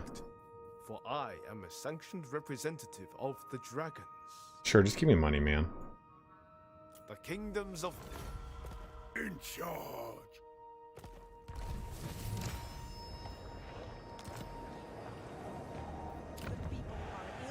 Look at this big bad boy, huh? Hear me roar. Back we go this direction. Caught in a game of cat and greenskin. My throne awaits. Yes, Maxim, but I cannot show them yet. Look how sick he is. Let me just go piss on these orcs, please. So now we can actually kind of jump into tradable resources or income from trade. I don't remember what we were working towards.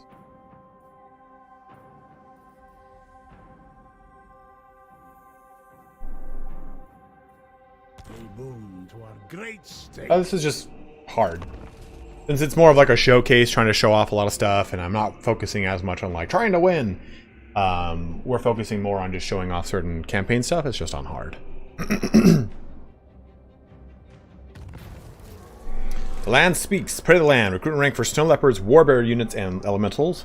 Or prey to the skies. Cooldown for lore of ice spells. Well, prey to the skies it is, because we can't make those other ones. Land of the Plague Lord entered for the exiles. Land of the Sorcerer for Goldtooth. Close the Chaos Rift. Those Chaos Rifts are deadly though, man. This is going to increase... so Slanesh Corruption is going to just run rampant in my location over here. Demon Slayer.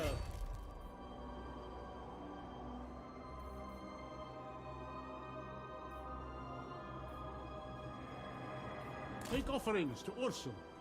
Ogre embargo is 2 Thursdays from now. Next one is Slanesh, then Ogres. Alright, do that, then we can probably come over here and jump into this rift.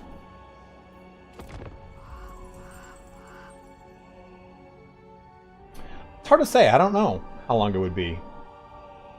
I'd say 6 months probably is acceptable. I mean, seems like a safe assessment. Oh, you son of a bitch, he's fucking run away again. Ugh. Alright, so now the agents are coming out. Ooh, Jade Custodians were just killed. Most wise.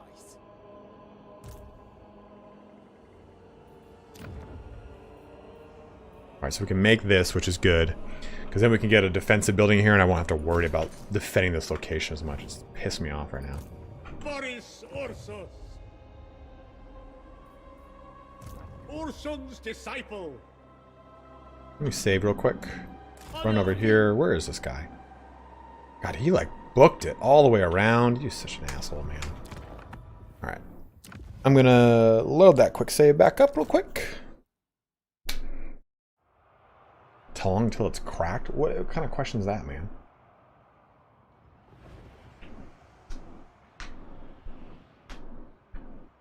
No, I'm sorry, yeah. Oh, I forgot that release is coming up. Ogres are the Monday before release. Kaltoros, I've never been to the Realm of Nurgle. I have barely played the Beyond One Realm.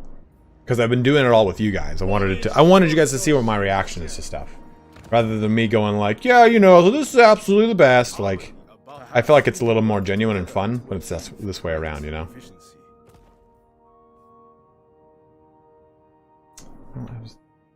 May our negotiations prove harmonious.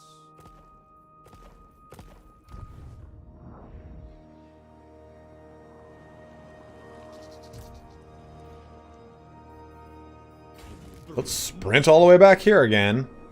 Only for him to come back this direction. Returns.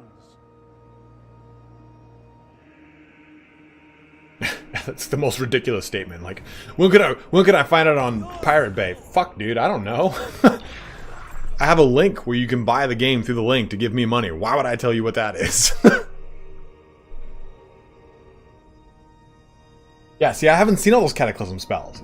It's more fun when you got... See? Knew he would do this shit. I knew he would do this crap.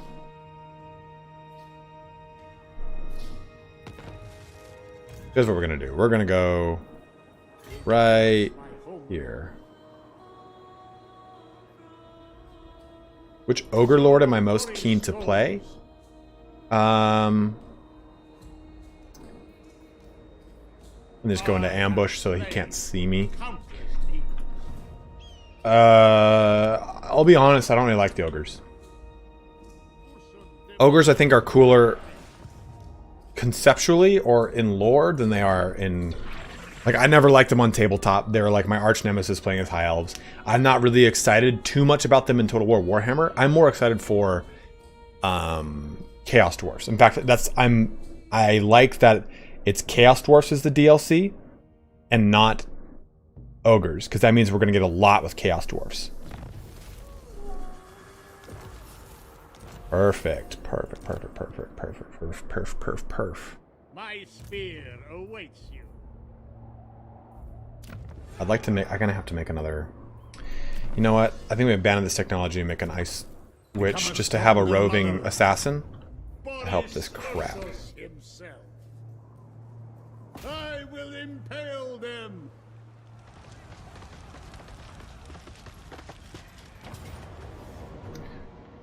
Save that. You know what actually I should have done is taken the garrison and attacked. But that'll at least give him that, and we'll get the replenishment here. More workers.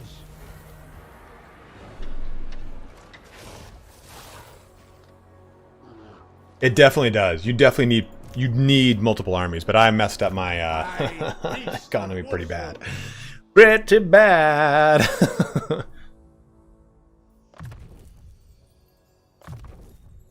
With this I serve Kislev. Like, I don't have any devotion to get all the benefits of getting these character ranks, which would have been really helpful for me. Stuff like that. Every so often, Robert. I follow the bear. March until dawn. They Dusk Until Dawn? I love that movie.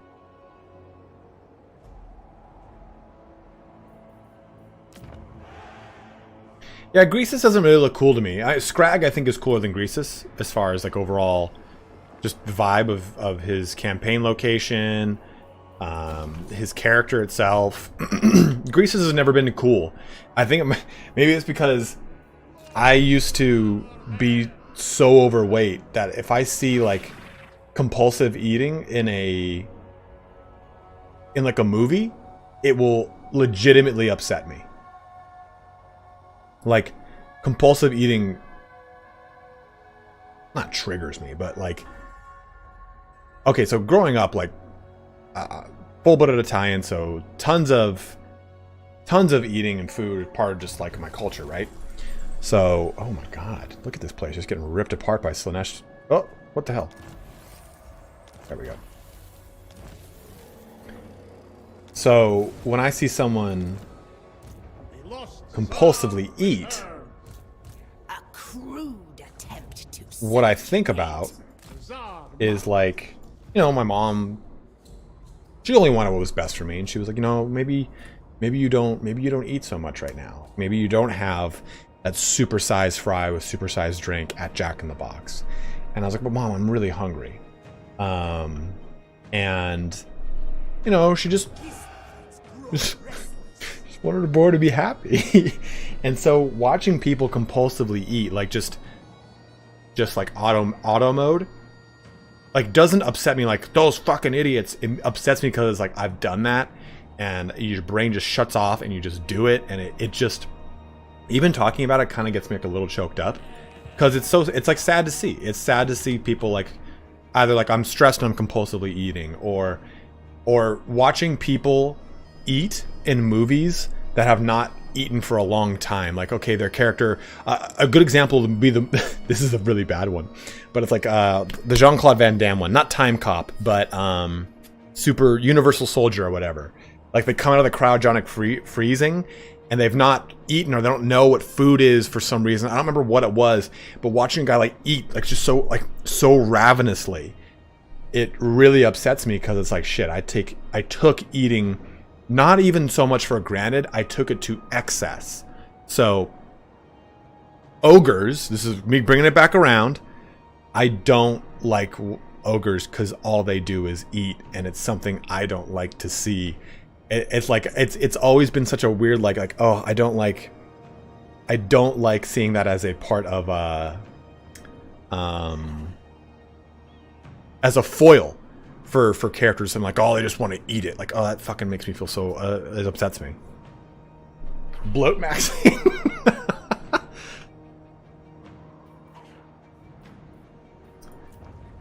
Okay, good. Now we make a defensive building here. And you gotta make a control. We're already there. I mean, I've been doing it, Chorf. I mean, I have a kettlebell, and I got... So when COVID broke out and there was... Everything shut down, right? Sure, Norbert, right, but how many of us in our lives have ever experienced slavery? You know? So it's like the people that have absolutely experienced it, or like trafficking of some sort. I'm sure that maybe just the mechanic of slavery bothers them. But when you're talking about, oh, these ogres just want to eat everything, like, I just don't like it. Sure, it's a fantasy world, but I can choose not to like something because I used to compulsively eat everything. How heavy did I used to be? I used to weigh 308 pounds. I'm going to kill Melchior right here. We're going to see some Kislev on Slaanesh action.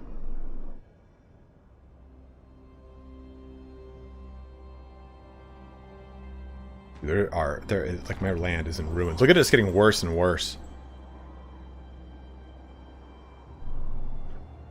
Reborn for Kislev. Must eat more meat. For the motherland. Even Ursun could not. Oh yeah, we're fighting this fight. I want to see some Slaaneshi Nash. I am standing up while playing, yes.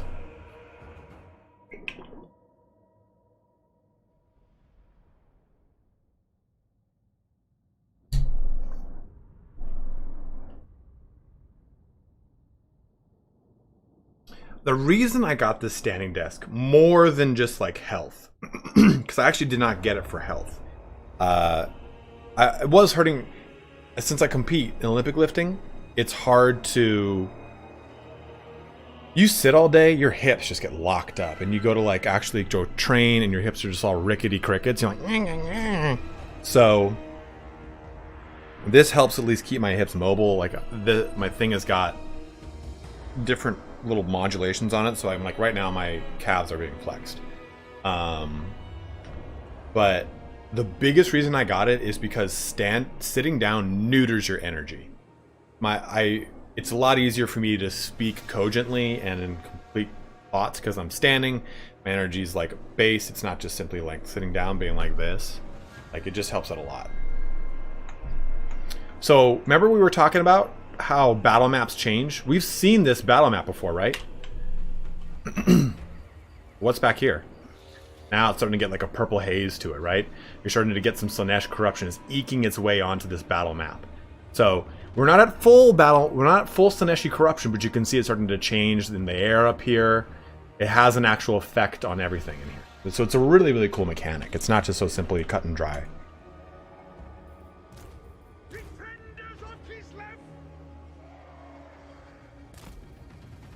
Okay, let's actually get everything back here. Can't see shit.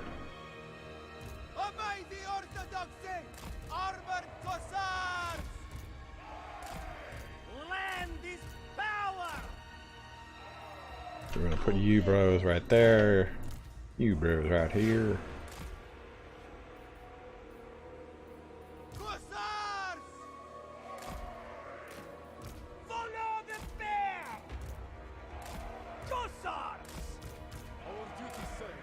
I have reinforcements coming, right? Right there. I have quite a bit of reinforcements coming.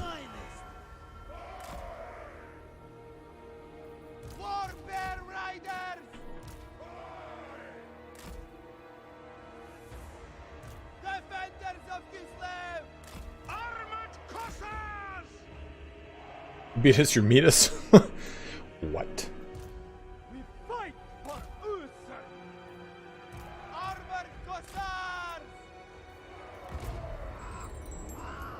little jingle jangle. Alright, so the Hell Striders are coming over here for those that want to see these.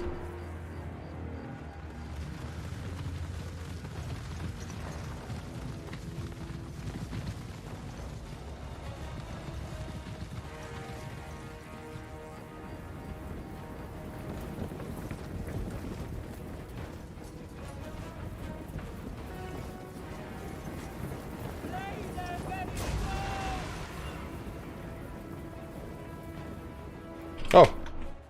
Oof, oof.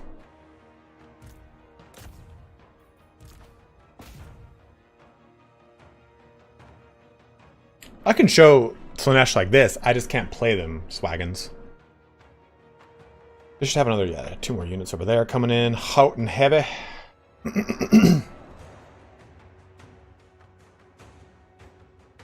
No hate, but it's ridiculous some can get to play this game so early while the rest of us...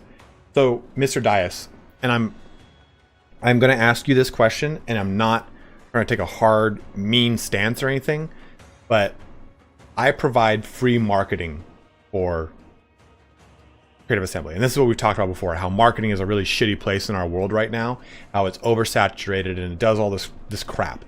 So, my question here, and again, don't take this negatively, take it as a point of introspection. What do you provide to Creative Assembly by getting the game early, outside of player feedback?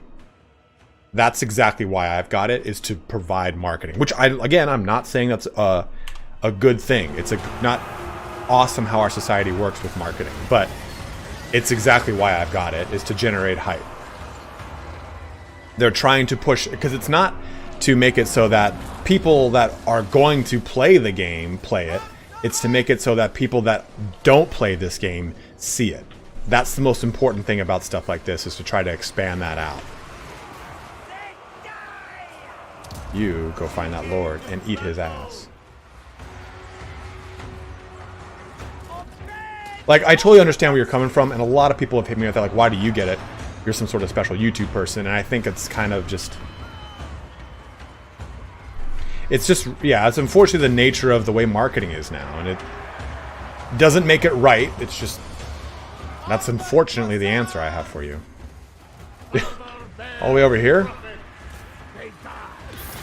Oh! Oh, she just squirted everywhere. God! Good God!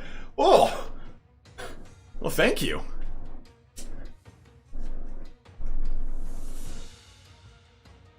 Alright, how's the rest of this fight doing, though? I can't get a really good bearance on it.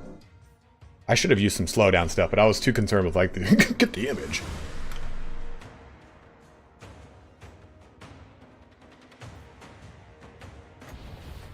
Let's slow them down over here.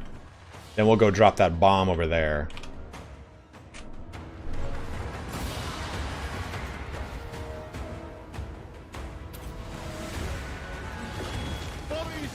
So that's going to slow her down. It'll just really burst this biatch. Take these Warbear Riders, get over here, get up some butts.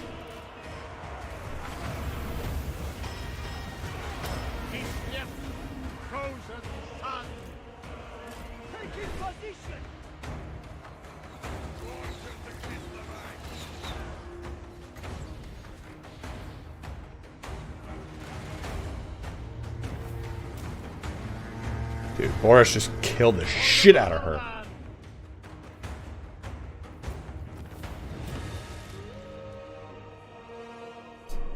Thank you very much, Kaiser. Appreciate that, man.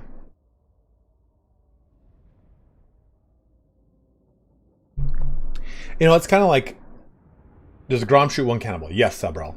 It does. So that's another thing I was about to just say. Killacan just said, I'd rather deal with this sort of marketing than what we used to have, where journalists got it ahead of time to write articles that half the time are wrong. At least we can actually see the real stuff. That's the important thing here, is that, like, any kind of, like, a journalist is going to get this game and have these, like, bullshit opinions. I really don't like... I don't like PR on... Yeah, there's a replay button. Someone said something about a cog over here. I don't see any cogs.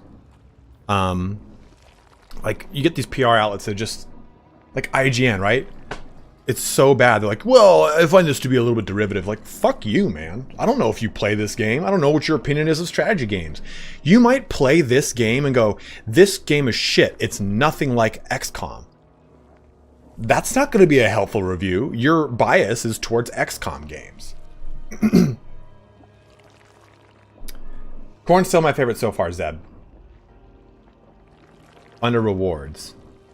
There's a cog under rewards? I see no cog.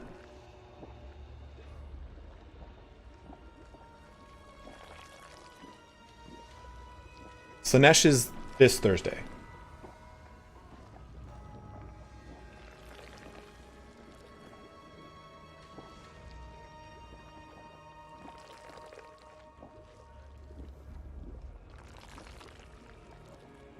Yeah, 100%. The total ripoff. Left of the money icon.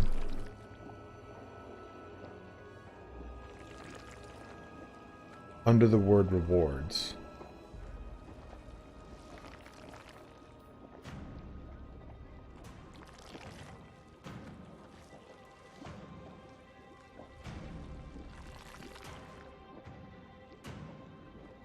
Oh no, it's not a cog. It's the experience it's the experience icon. It's this without any numbers in it and no colors. So experience Boris Ursus.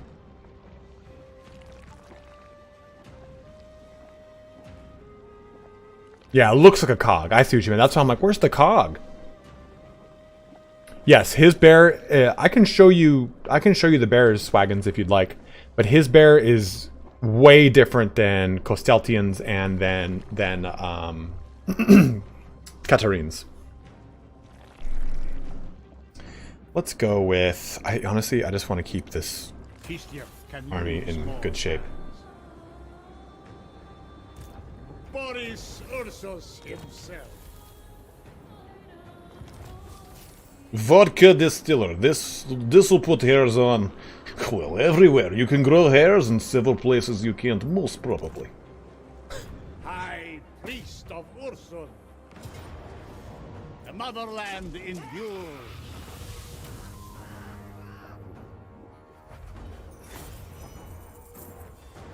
You belong to Ursun now. Yes. They do. They have demonic... They bind. They don't flee. They'll just dissipate. Okay, so this is his bear. See how it's got red armor. It's got these really cool little, like, icicles on it and such. Oh, you're coming back around for some more, huh? What's-her-name's has different stuff on it. This is why I was reborn. Okay, so I'm in a bit of a packle here. I need to get this corruption down. And the only way to really do that is with a patriarch. So I need something to get for 4 turns for that growth. Good goddamn, bro. So I need to get a patriarch to start killing these things off, or I need to shut down this rift, which I think I might just do and use this rift to go in. We're right here. Ursun's disciple. I'll have to do it. Oh, Guardian's Call. You guys are gonna like that ability. Reborn for Kislev. Band of Brutes. We get it just to get it. Well, I could probably spare it, but we don't have any Zargard, is my point. I'm not going to get Zargard anytime soon. And Elemental Regeneration, again, not going to get that anytime soon. We might just jump into Heroic Resilience or Fervent to remove Corruption. I hope so, Darkness. I like... I actually really like the way that you unlock Boris.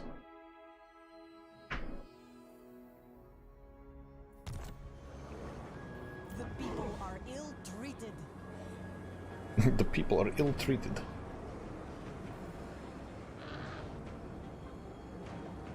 What, you don't like purple tentacles? No kink shaming in the realm of the Dark Prince. Yeah, I think forever might be the way to go.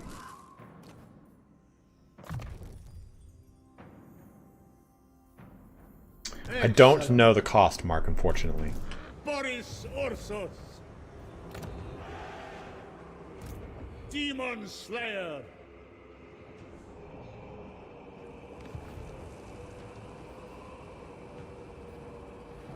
Let me do this really quick. Save this. And just to kind of, since we're on the subject, I'll just quickly do this for you guys. Oh, that's my... here. He is not an achievement lord.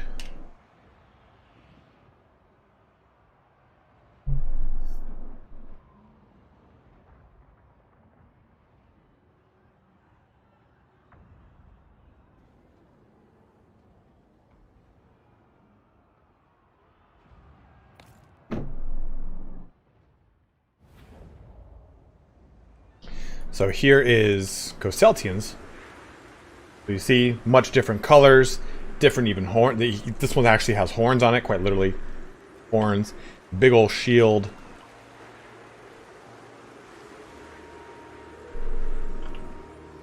So that's Kosteltians.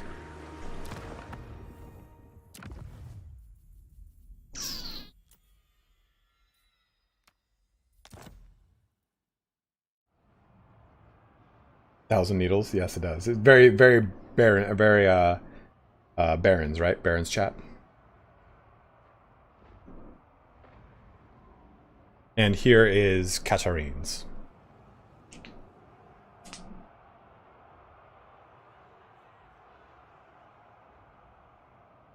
Yeah, Martin, we said quite a few. Valkia would be a really cool like vampire combination one. So as to not spoil anything. And here's Katarines. Tsarina Catherine of Kislev.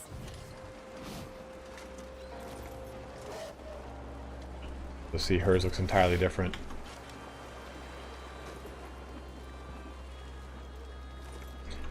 Katarines is really sick looking.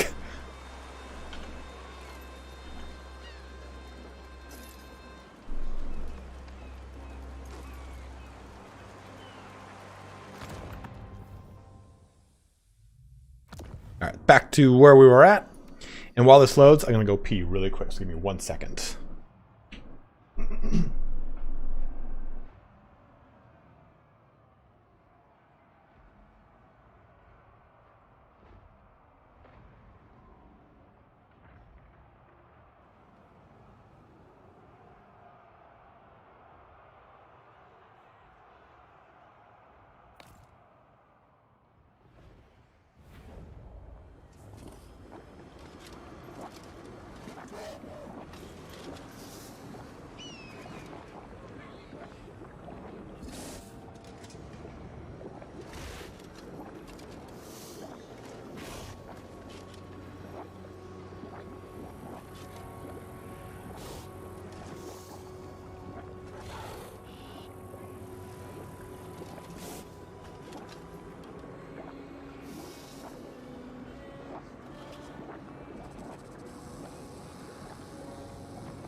The gloopy noise.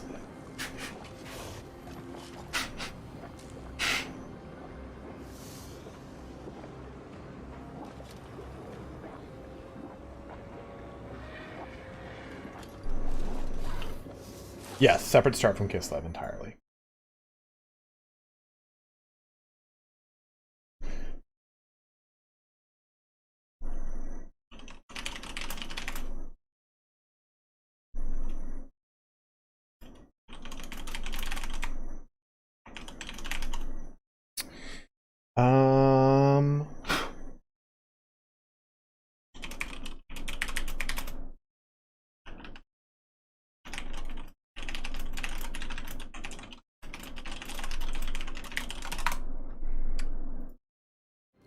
Jolyn, $10 donation here saying, hey Sparty, long time watcher, really enjoy what you do, keep up the awesome content. Are you able to tell us which previous legendary lords are in the Game 3 map? I absolutely can, dude, and thank you very much for the donation, man. Guys, by the way, thank you very much in general for all the donations and love you guys have been showing me here today. It's my full-time job, so it does help me out. So Karl Franz is here in Altdorf. That's Mindenheim. Altdorf's right here. Oh, he is in Altdorf. Toddbringer's here. Snikch is here.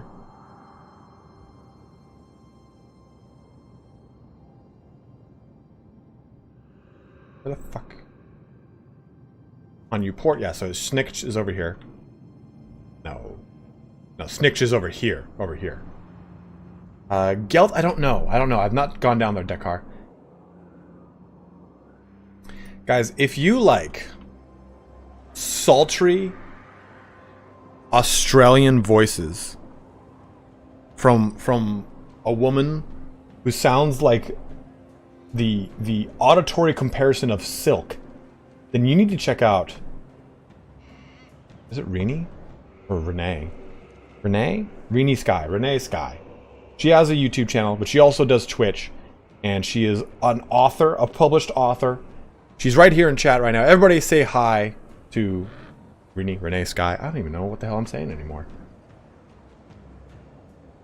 But very few people, would I admit, have a better voice than me. And she does. Bitch. She's so talented.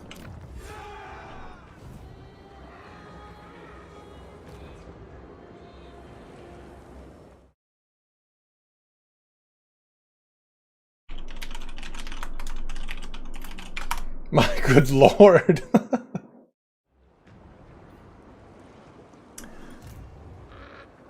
Okay. So we were at the end of this turn. Yeah, we gotta close this before corruption starts to just capsize my land. No laboratory mode that I know of, Subrel. Yes, check her out. She does reviews right now, but Twitch, you still mainly just cover Witcher and Bannerlord on Twitch, right? I did a podcast with her on her Spotify podcast series.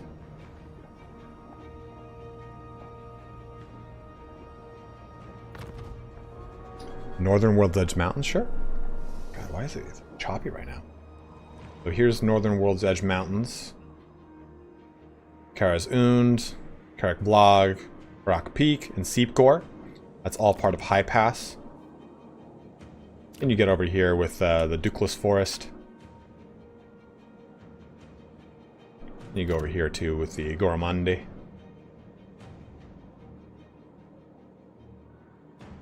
And City Builders now, you crazy.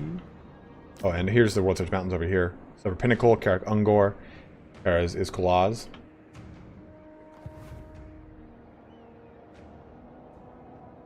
Cynical Gesture, I'm glad you're enjoying them, man. Yeah, I've been doing lore videos for a long time. As long as this here channel's been around, brother. Okay, we're gonna do Falls of Doom over here because I don't want this to kind of get... Oh man, now I can't close this rift. Why am I a man who is not smart? I can offset half the cost of one of the rifts. No unique siege map that I know of yet. Alright, let's go over here. Close this. I just need to close it because we're suffering too much. To trespass upon the Chaos Realms is to step into a nightmare. For ruled by their cruel masters. Nurgle, the master of plagues. Slaanesh, the lord of excess. Tynch, the changer of ways. What did he say? Khorne, the blood god. Did you say Zinch or like Chishi? It definitely sounded like Mandarin or Chinese. And steal a soul from a demon prince. For it is these souls, one from each of the great powers, merged together, that shall light the hidden path to the Forge. Unfortunately, we just have to close this rift. Oh, I thought it cost money to close this. Free, done. I've never had to fight someone for closing it, but I have survived death. I have survived the worst. Borscht. You belong Alrighty. to Ursul now. Good, Anakin. Now we got to get our corruption down.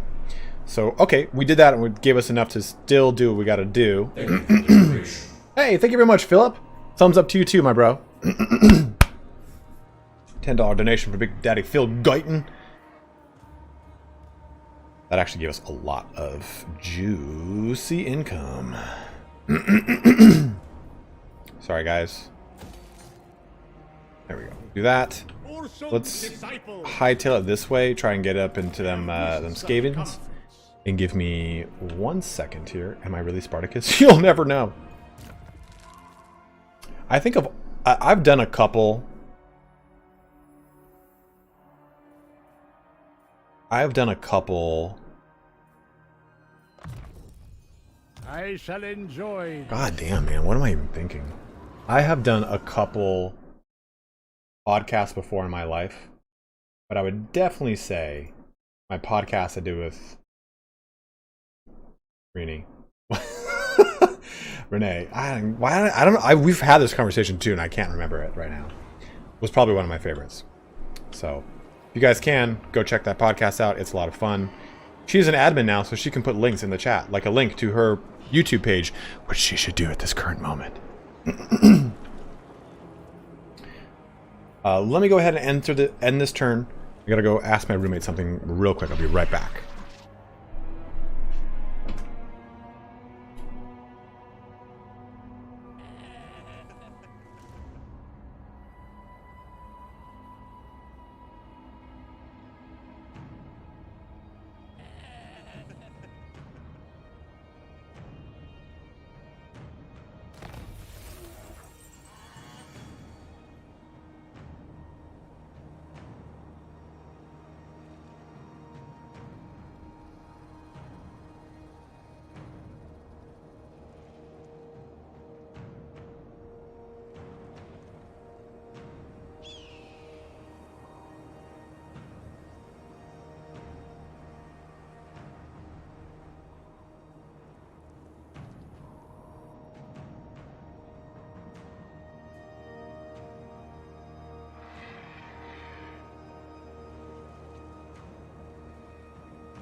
Okay, I'm back.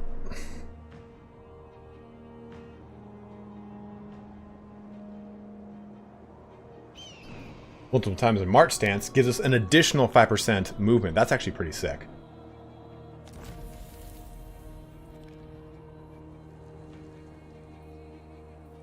Okay, so we're now going to spend some money here. Oh, of course, why wouldn't we have a fucking incursion right now?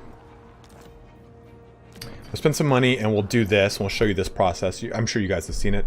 What does Bledna mean? Does it mean something in specific? Because both my ice witches now have Bledna in their name. And we'll make this one Tempest. I follow the bear. They follow the bear. Oh, I love these guys. taste what? We will fight this battle because I want to show them off.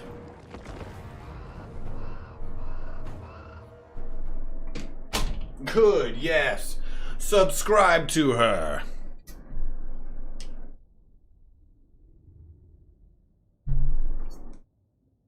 Means pale? Okay. Well, thank you, man.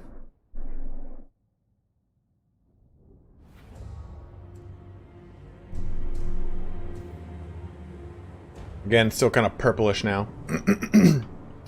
Turn and I went to college together. We've been friends for...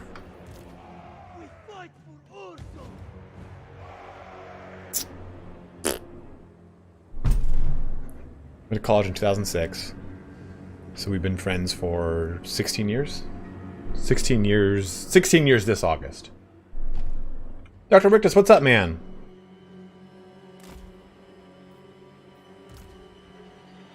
"16 years this August."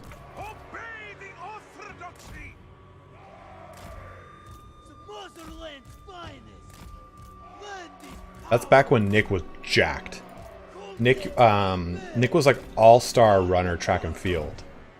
And he blew out his hamstring his senior year. And in our dorm we had this little like thing. It was called Mount Clef Summit or some shit, I don't remember. And that little thingy thing would, you go there this is back when you could rent like DVDs from it, back of course before streaming and everything else that's cool now. And you could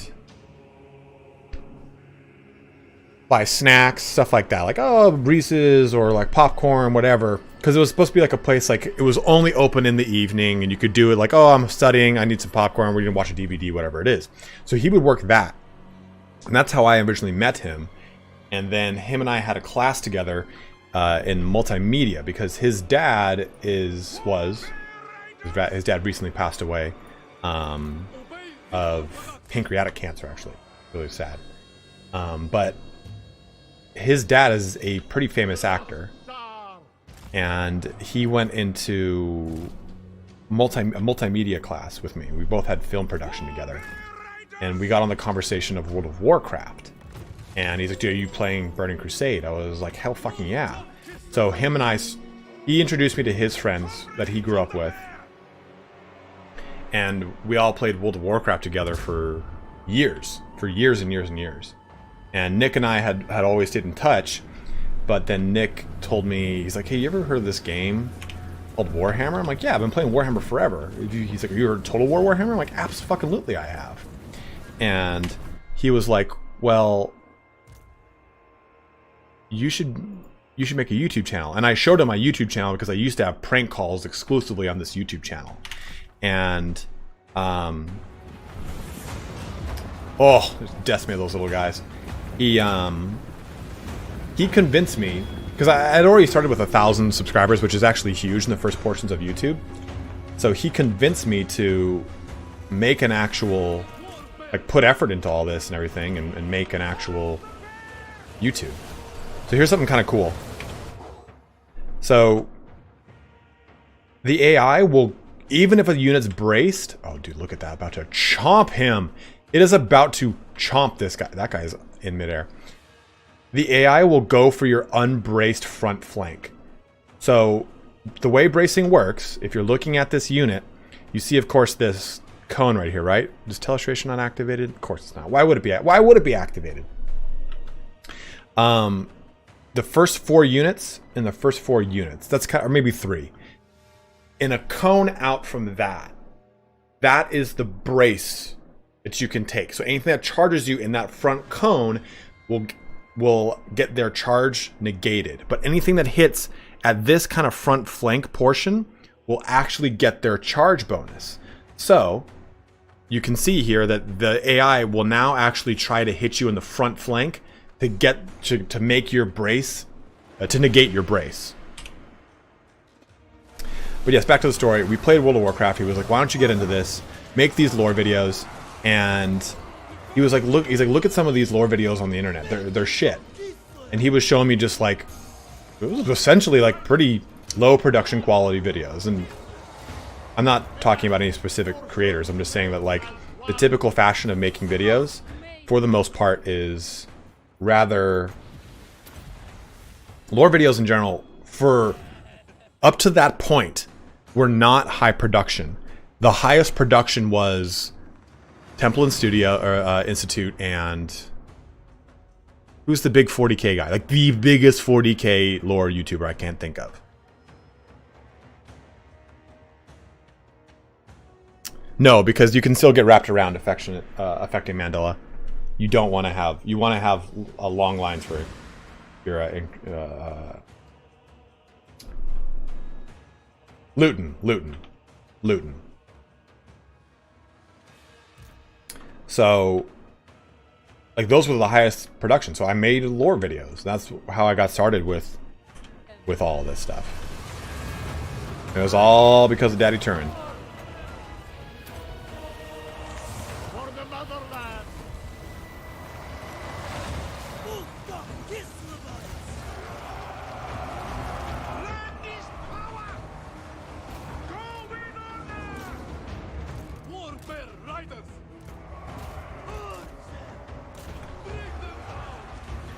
You see how strong that ability is? I wasn't fucking around. Death Frost melts lords.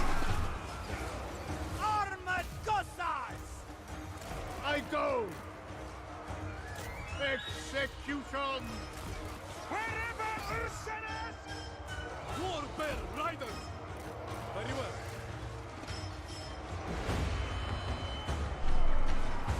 well. Arch Warhammer didn't really do 40k. I thought you just did fantasy. I was talking about 40k, specifically 40k. Sons of Kislev! Boris Ursus!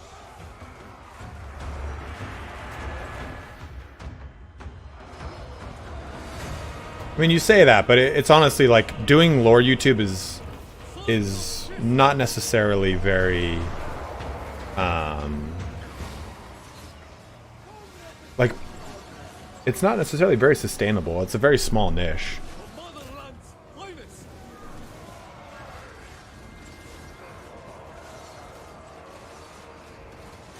I know what you mean, Cynical. You're good, bro. And honestly, doing lore YouTube, and Nick and I have talked about this a lot, you get exposed to a really shitty portion of the Warhammer fandom. And I'm just going to be totally honest. Like, I don't care if that upsets someone. Like, lore, people that are big fans of the lore of Warhammer tend to be not toxic, but they're extremely defensive of that lore.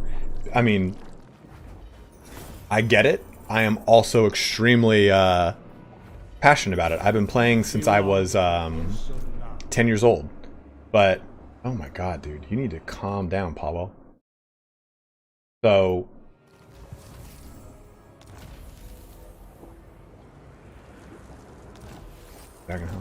That, good. Boris Ursus! The motherland is So, you. I mean, I've been playing it for 24 years, and I lived through lots of different editions and stuff like that, and a lot of people have come into the lore more recently with a lot of games that come out. That's not a big deal. But you get people that are like very what's it, not gatey, but the word for it, like gatekeeping. They gatekeep the lore too much, and it's like, our passions are the same. You are just a little bit more violent about it. But I get it, you know. I mean, people, they're passionate about it. They're not trying to be malicious. They're trying to express their passion for it by correcting you.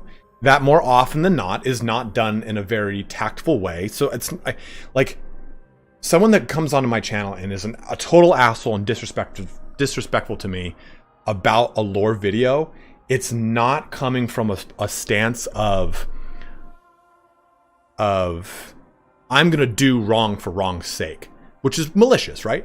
It's coming from a stance of, I know more about the subject than you. I'm trying to correct you so that you can do it right the next time, or that you know so that you know better and you don't fuck up anymore. You know, they're trying to spread what they feel is the truth. And more often than not, it just comes off extremely toxic instead, because the wording on their comments are not, hey, really great video.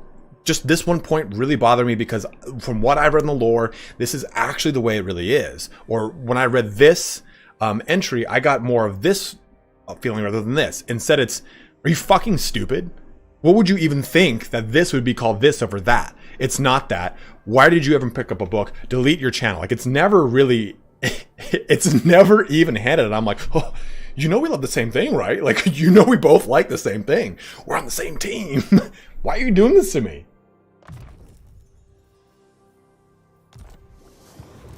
Ursun's disciple. You know, it's not even tonality, Colonel Turtle, because I can understand your tonality, but when you open up your message with harsh wording, right?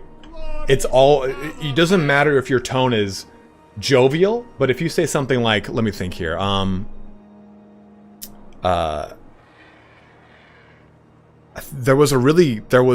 someone made a comment recently and it was like really fucking shittily worded. And I responded back and the person said, oh, I wasn't trying to be aggressive. I'm like, okay, well, understand now your voice a little bit, but don't lead in with a shit opener. And that's just the way every fandom is in everything. It is not a Warhammer thing. So if I were to be making Marvel MCU lore or DC lore, anything like that, it's just going to be the way it is. And people on the internet think that making a comment is just shouting into a void and no one reads it, when in fact I very much read it, and I'm an emotional person, so I internalize it. And I don't think that you're attacking the fandom or the video, I think you're attacking me. So I don't do lore YouTube very much because it's a super toxic environment. In fact, it is so toxic that I stopped collecting and reading Warhammer stuff for a time because I was like, what the fuck's the point? These guys are so violent all the time that I'm not going to stay a part of a hobby that is like directly attacks my persona. So it's like, I recently I've started to come back into it because I'm not doing lore videos. I'll never go back to doing lore videos the way I was, because I was extracting a lot of fun from it. I was monetizing my passion for lore videos. So that to me was no good.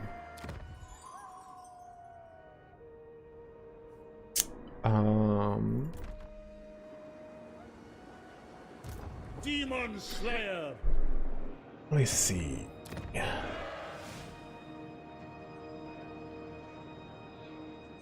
Oh, it's okay. Thank you, Kaylin, though. I appreciate it.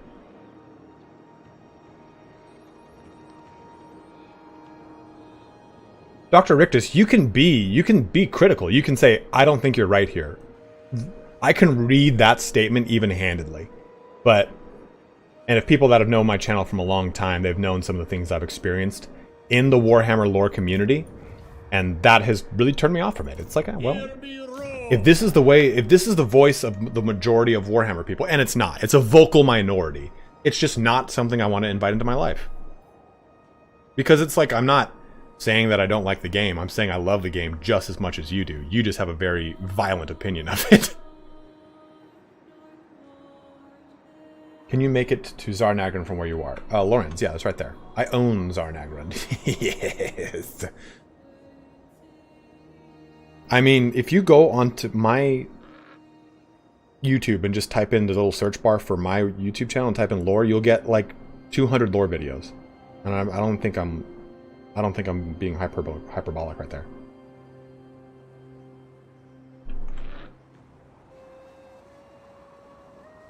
I don't understand that, Zulu Viper. Help me out.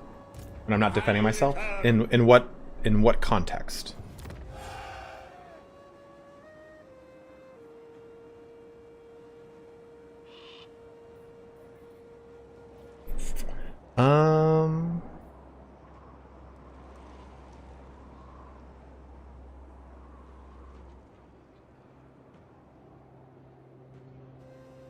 Jesse, it's something that kind of built over time.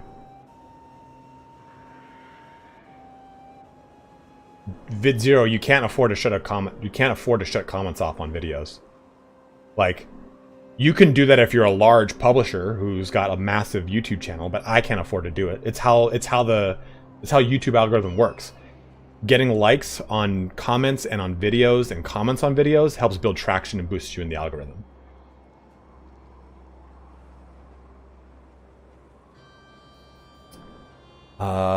Let's go ahead and make... I've made something I want to upgrade to the... Okay, cool. That's going.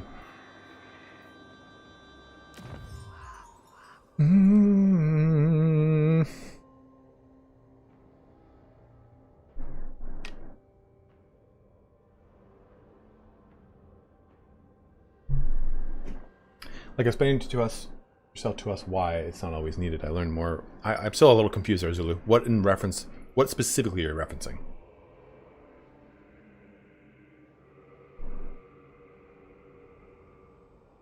I mean, this is a stream. I mean, this is not necessarily meant to be an info dump.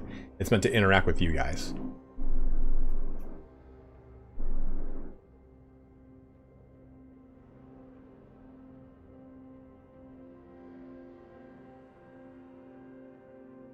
No, 100% Alex. That's why I said it's not just a Warhammer thing.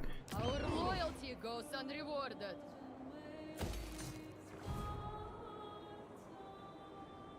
Reborn for Kislev. Okay, I do this. We go here. I do... The bear lifts us.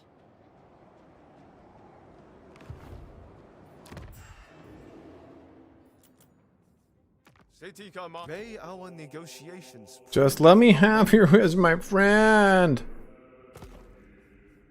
May our negotiations prove harmonious. I couldn't sneak that damn trade agreement. They're like, oh, maybe you know.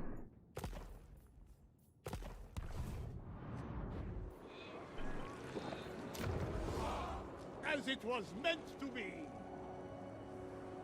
Full Eastern Slavic Katarina stream next. I wish.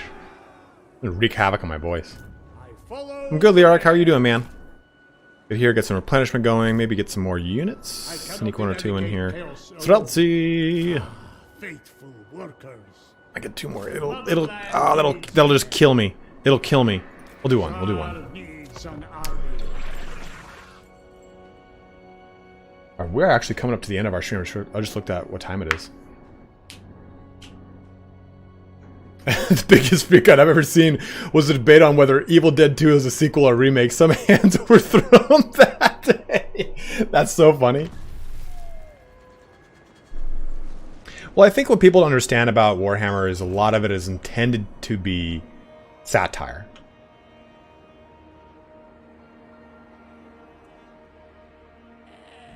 Oh no, I got you, Zulu. Okay, I didn't know what you meant at first.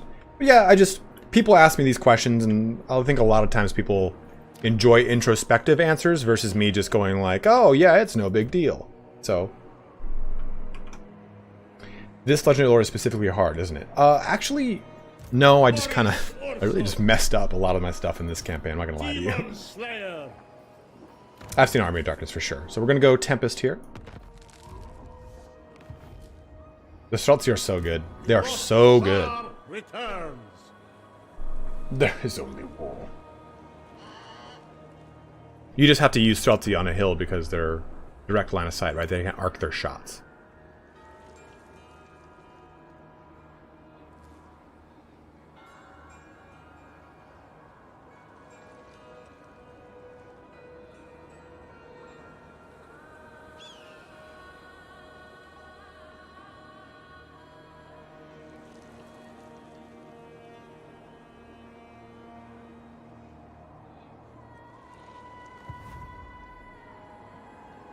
Yeah, I mean, if there's any video I do, I like to try and put the information up front.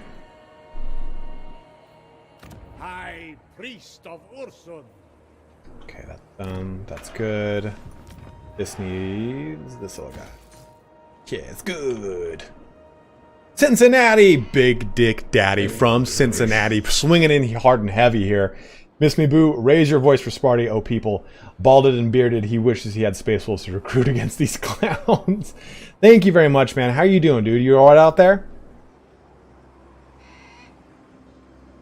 Satire in what way? Like ridiculous exaggeration of xenophobia and imperialism, etc. Yeah, and fascism. Like a lot of the tropes are intentional satire. Like all of Warhammer Fantasy used to be historical satire, but it kind of became like, oh, we'll jump a little bit more into fantasy now. All of the 40k universe, especially the Imperium, is supposed to be not necessarily a satire, but it's supposed to be an overblown hyperbolic trope upon fascism. That's what the Imperium is, and like religious zealotry, right? Like what's it called? Like the Inquisition. And then it somehow got shoehorned into this weird like fetishization of the Wehrmacht and like Nazism. It's really fucking weird. But they use that iconography to embellish the over-the-top 80s sci-fi tropes of it. Came out in 1987, 1988. That's when Rogue Trader started for Warhammer 40k. Fantasy Battles came out in 81, 82. It's the third actual ever fantasy created world, with Tolkien being the first, Dungeons and Dragons being the second, the third being Warhammer Fantasy. So a lot of this stuff was done with a lot of tongue-in-cheek intonations in its genesis, because it's just the way sci-fi was back then. You look at Shadowrun, Cyberpunk, all that stuff, it was supposed to be a jabs at capitalism, at fascism, at all these things, communism, that were big, huge parts of the global narrative in the 80s and the early 90s. So that's where you get a lot of this stuff that comes into 40k, into Shadowrun, into Cyberpunk. You play Cyberpunk, it's about capitalism, right? It's about overblown, bloated capitalism. So it's kind of a really cool, interesting thing that's different than the sci-fi of now, where it's space lasers coming from sentient boobs. Like, it's way different than it was. I don't know why everyone hates the Tau. I loved Gundam Wing growing up. The Tau are fucking sick.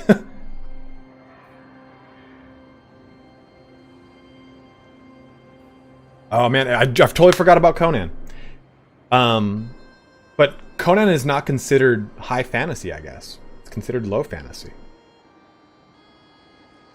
I'm talking examples of high fantasy. Like Tolkien's coined as the first high fantasy creation, apparently. I didn't say that. It's not me saying it. It's what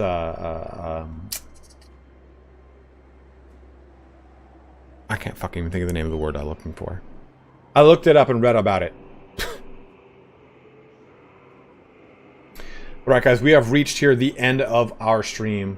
I am currently a hungry person. And I want to eat food. So yeah, dude. I love Gundam Wing. Grew up on I used to watch Gundam Wing. It was Dragon Ball Z, and then Gundam Wing was right after it. No. Middle Earth is high fantasy.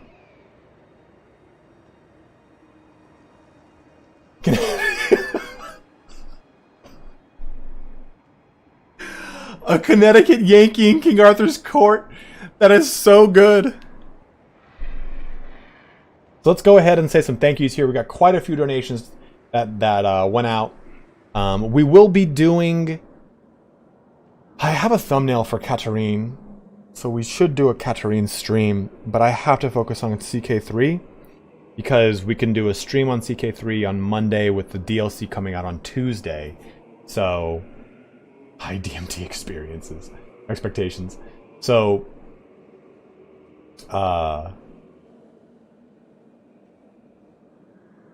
which one, Loco? So we will be coming back with some more Warhammer. We're going to take a little break, do some CK3 stuff, then we'll come back in with Slanesh and get some really hot titties going on Thursday and Friday and Saturday. Turn and I got something planned for you guys. Little Chaos Bash. Then the Ogre Kingdoms DLC, we'll cover that the Monday before launch. And I will have a ton of beginner's guides and other things coming out with you guys. Don't you worry about it. But let's go ahead and get these thank yous here. We got quite a few donations. Our last one was from Big Dick Daddy from Cincinnati of VA. Thank you very much, brother. But let me go down to the very bottom here. Quite a few subscribers. Giddy Mao opening us up with a $20 Australian donation. Lee Pock with a 10 PLN. Samuel Marquette with a $5 donation. Gregory Shin with a 10 buckaroo. Leg Duck with a €5 bomb. We had Dark Omen who purchased through the Nexus store. Remember, you guys can purchase through the Nexus store if you want to support the channel. Here is the link for that. Nope. Nope, that's not the button. That's not the fucking button. There you go. Then we also have Old Timer with his $10 donation. Thank you, my dude. Jolin with his $10 donation. Philip with a $10 donation. And then, again, closing us out here with Big Dick Daddy from Cincinnati. Timbo just came around. See you next time, broski. Absolutely, man. Thank you very much for jumping in, brother. Cheers for the contents party. Have a good Saturday. You too, Vaughn. Have a good one, man. And I know, by the way, guys, I know how I sounded like very sad about the Warhammer lore stuff. It's just because I love Warhammer lore. I have a bookcase dedicated to it.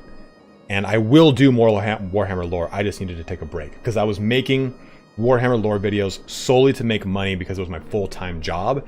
Not because I loved sharing that lore with you guys. So I will be making more lore. And yes, the community at one point turned it off. But it was also because, like, Games Workshop had helped turn it off for me. Because Games Workshop was doing a lot of nefarious shit. So I'm like, man, I don't want to support this company. And I don't want to be in the middle of all this crap. So I'm going to take a break from it. It was also in the middle of COVID and everything. So it fit. But don't worry, guys. I still love Warhammer. Absolutely quick. Thanks for watching, my man. Mighty Mass. Thank you, my brother. Coco Deer. Have a good one. And thank you very much for watching. Hedonism Bot. Have a good one, my man. Average 40k nerd. Too much of a 40k nerd, man. I got too many books. I have too many books. Loco. Have a good one, brother. I mean, they go through stints. Games Workshop goes through these stints of like, oh, not too bad. Then like, oh, pretty fucking bad. Yeah, here's the satire for the Imperium is it's Games Workshop. Yes, the Slanesh stuff is going to be fun. Carlos, have a good one, man. Thank you for watching as well. Oh. All right, guys. I'm going to shut the stream down. We'll be back here on Monday with a Crusader Kings 3 stream.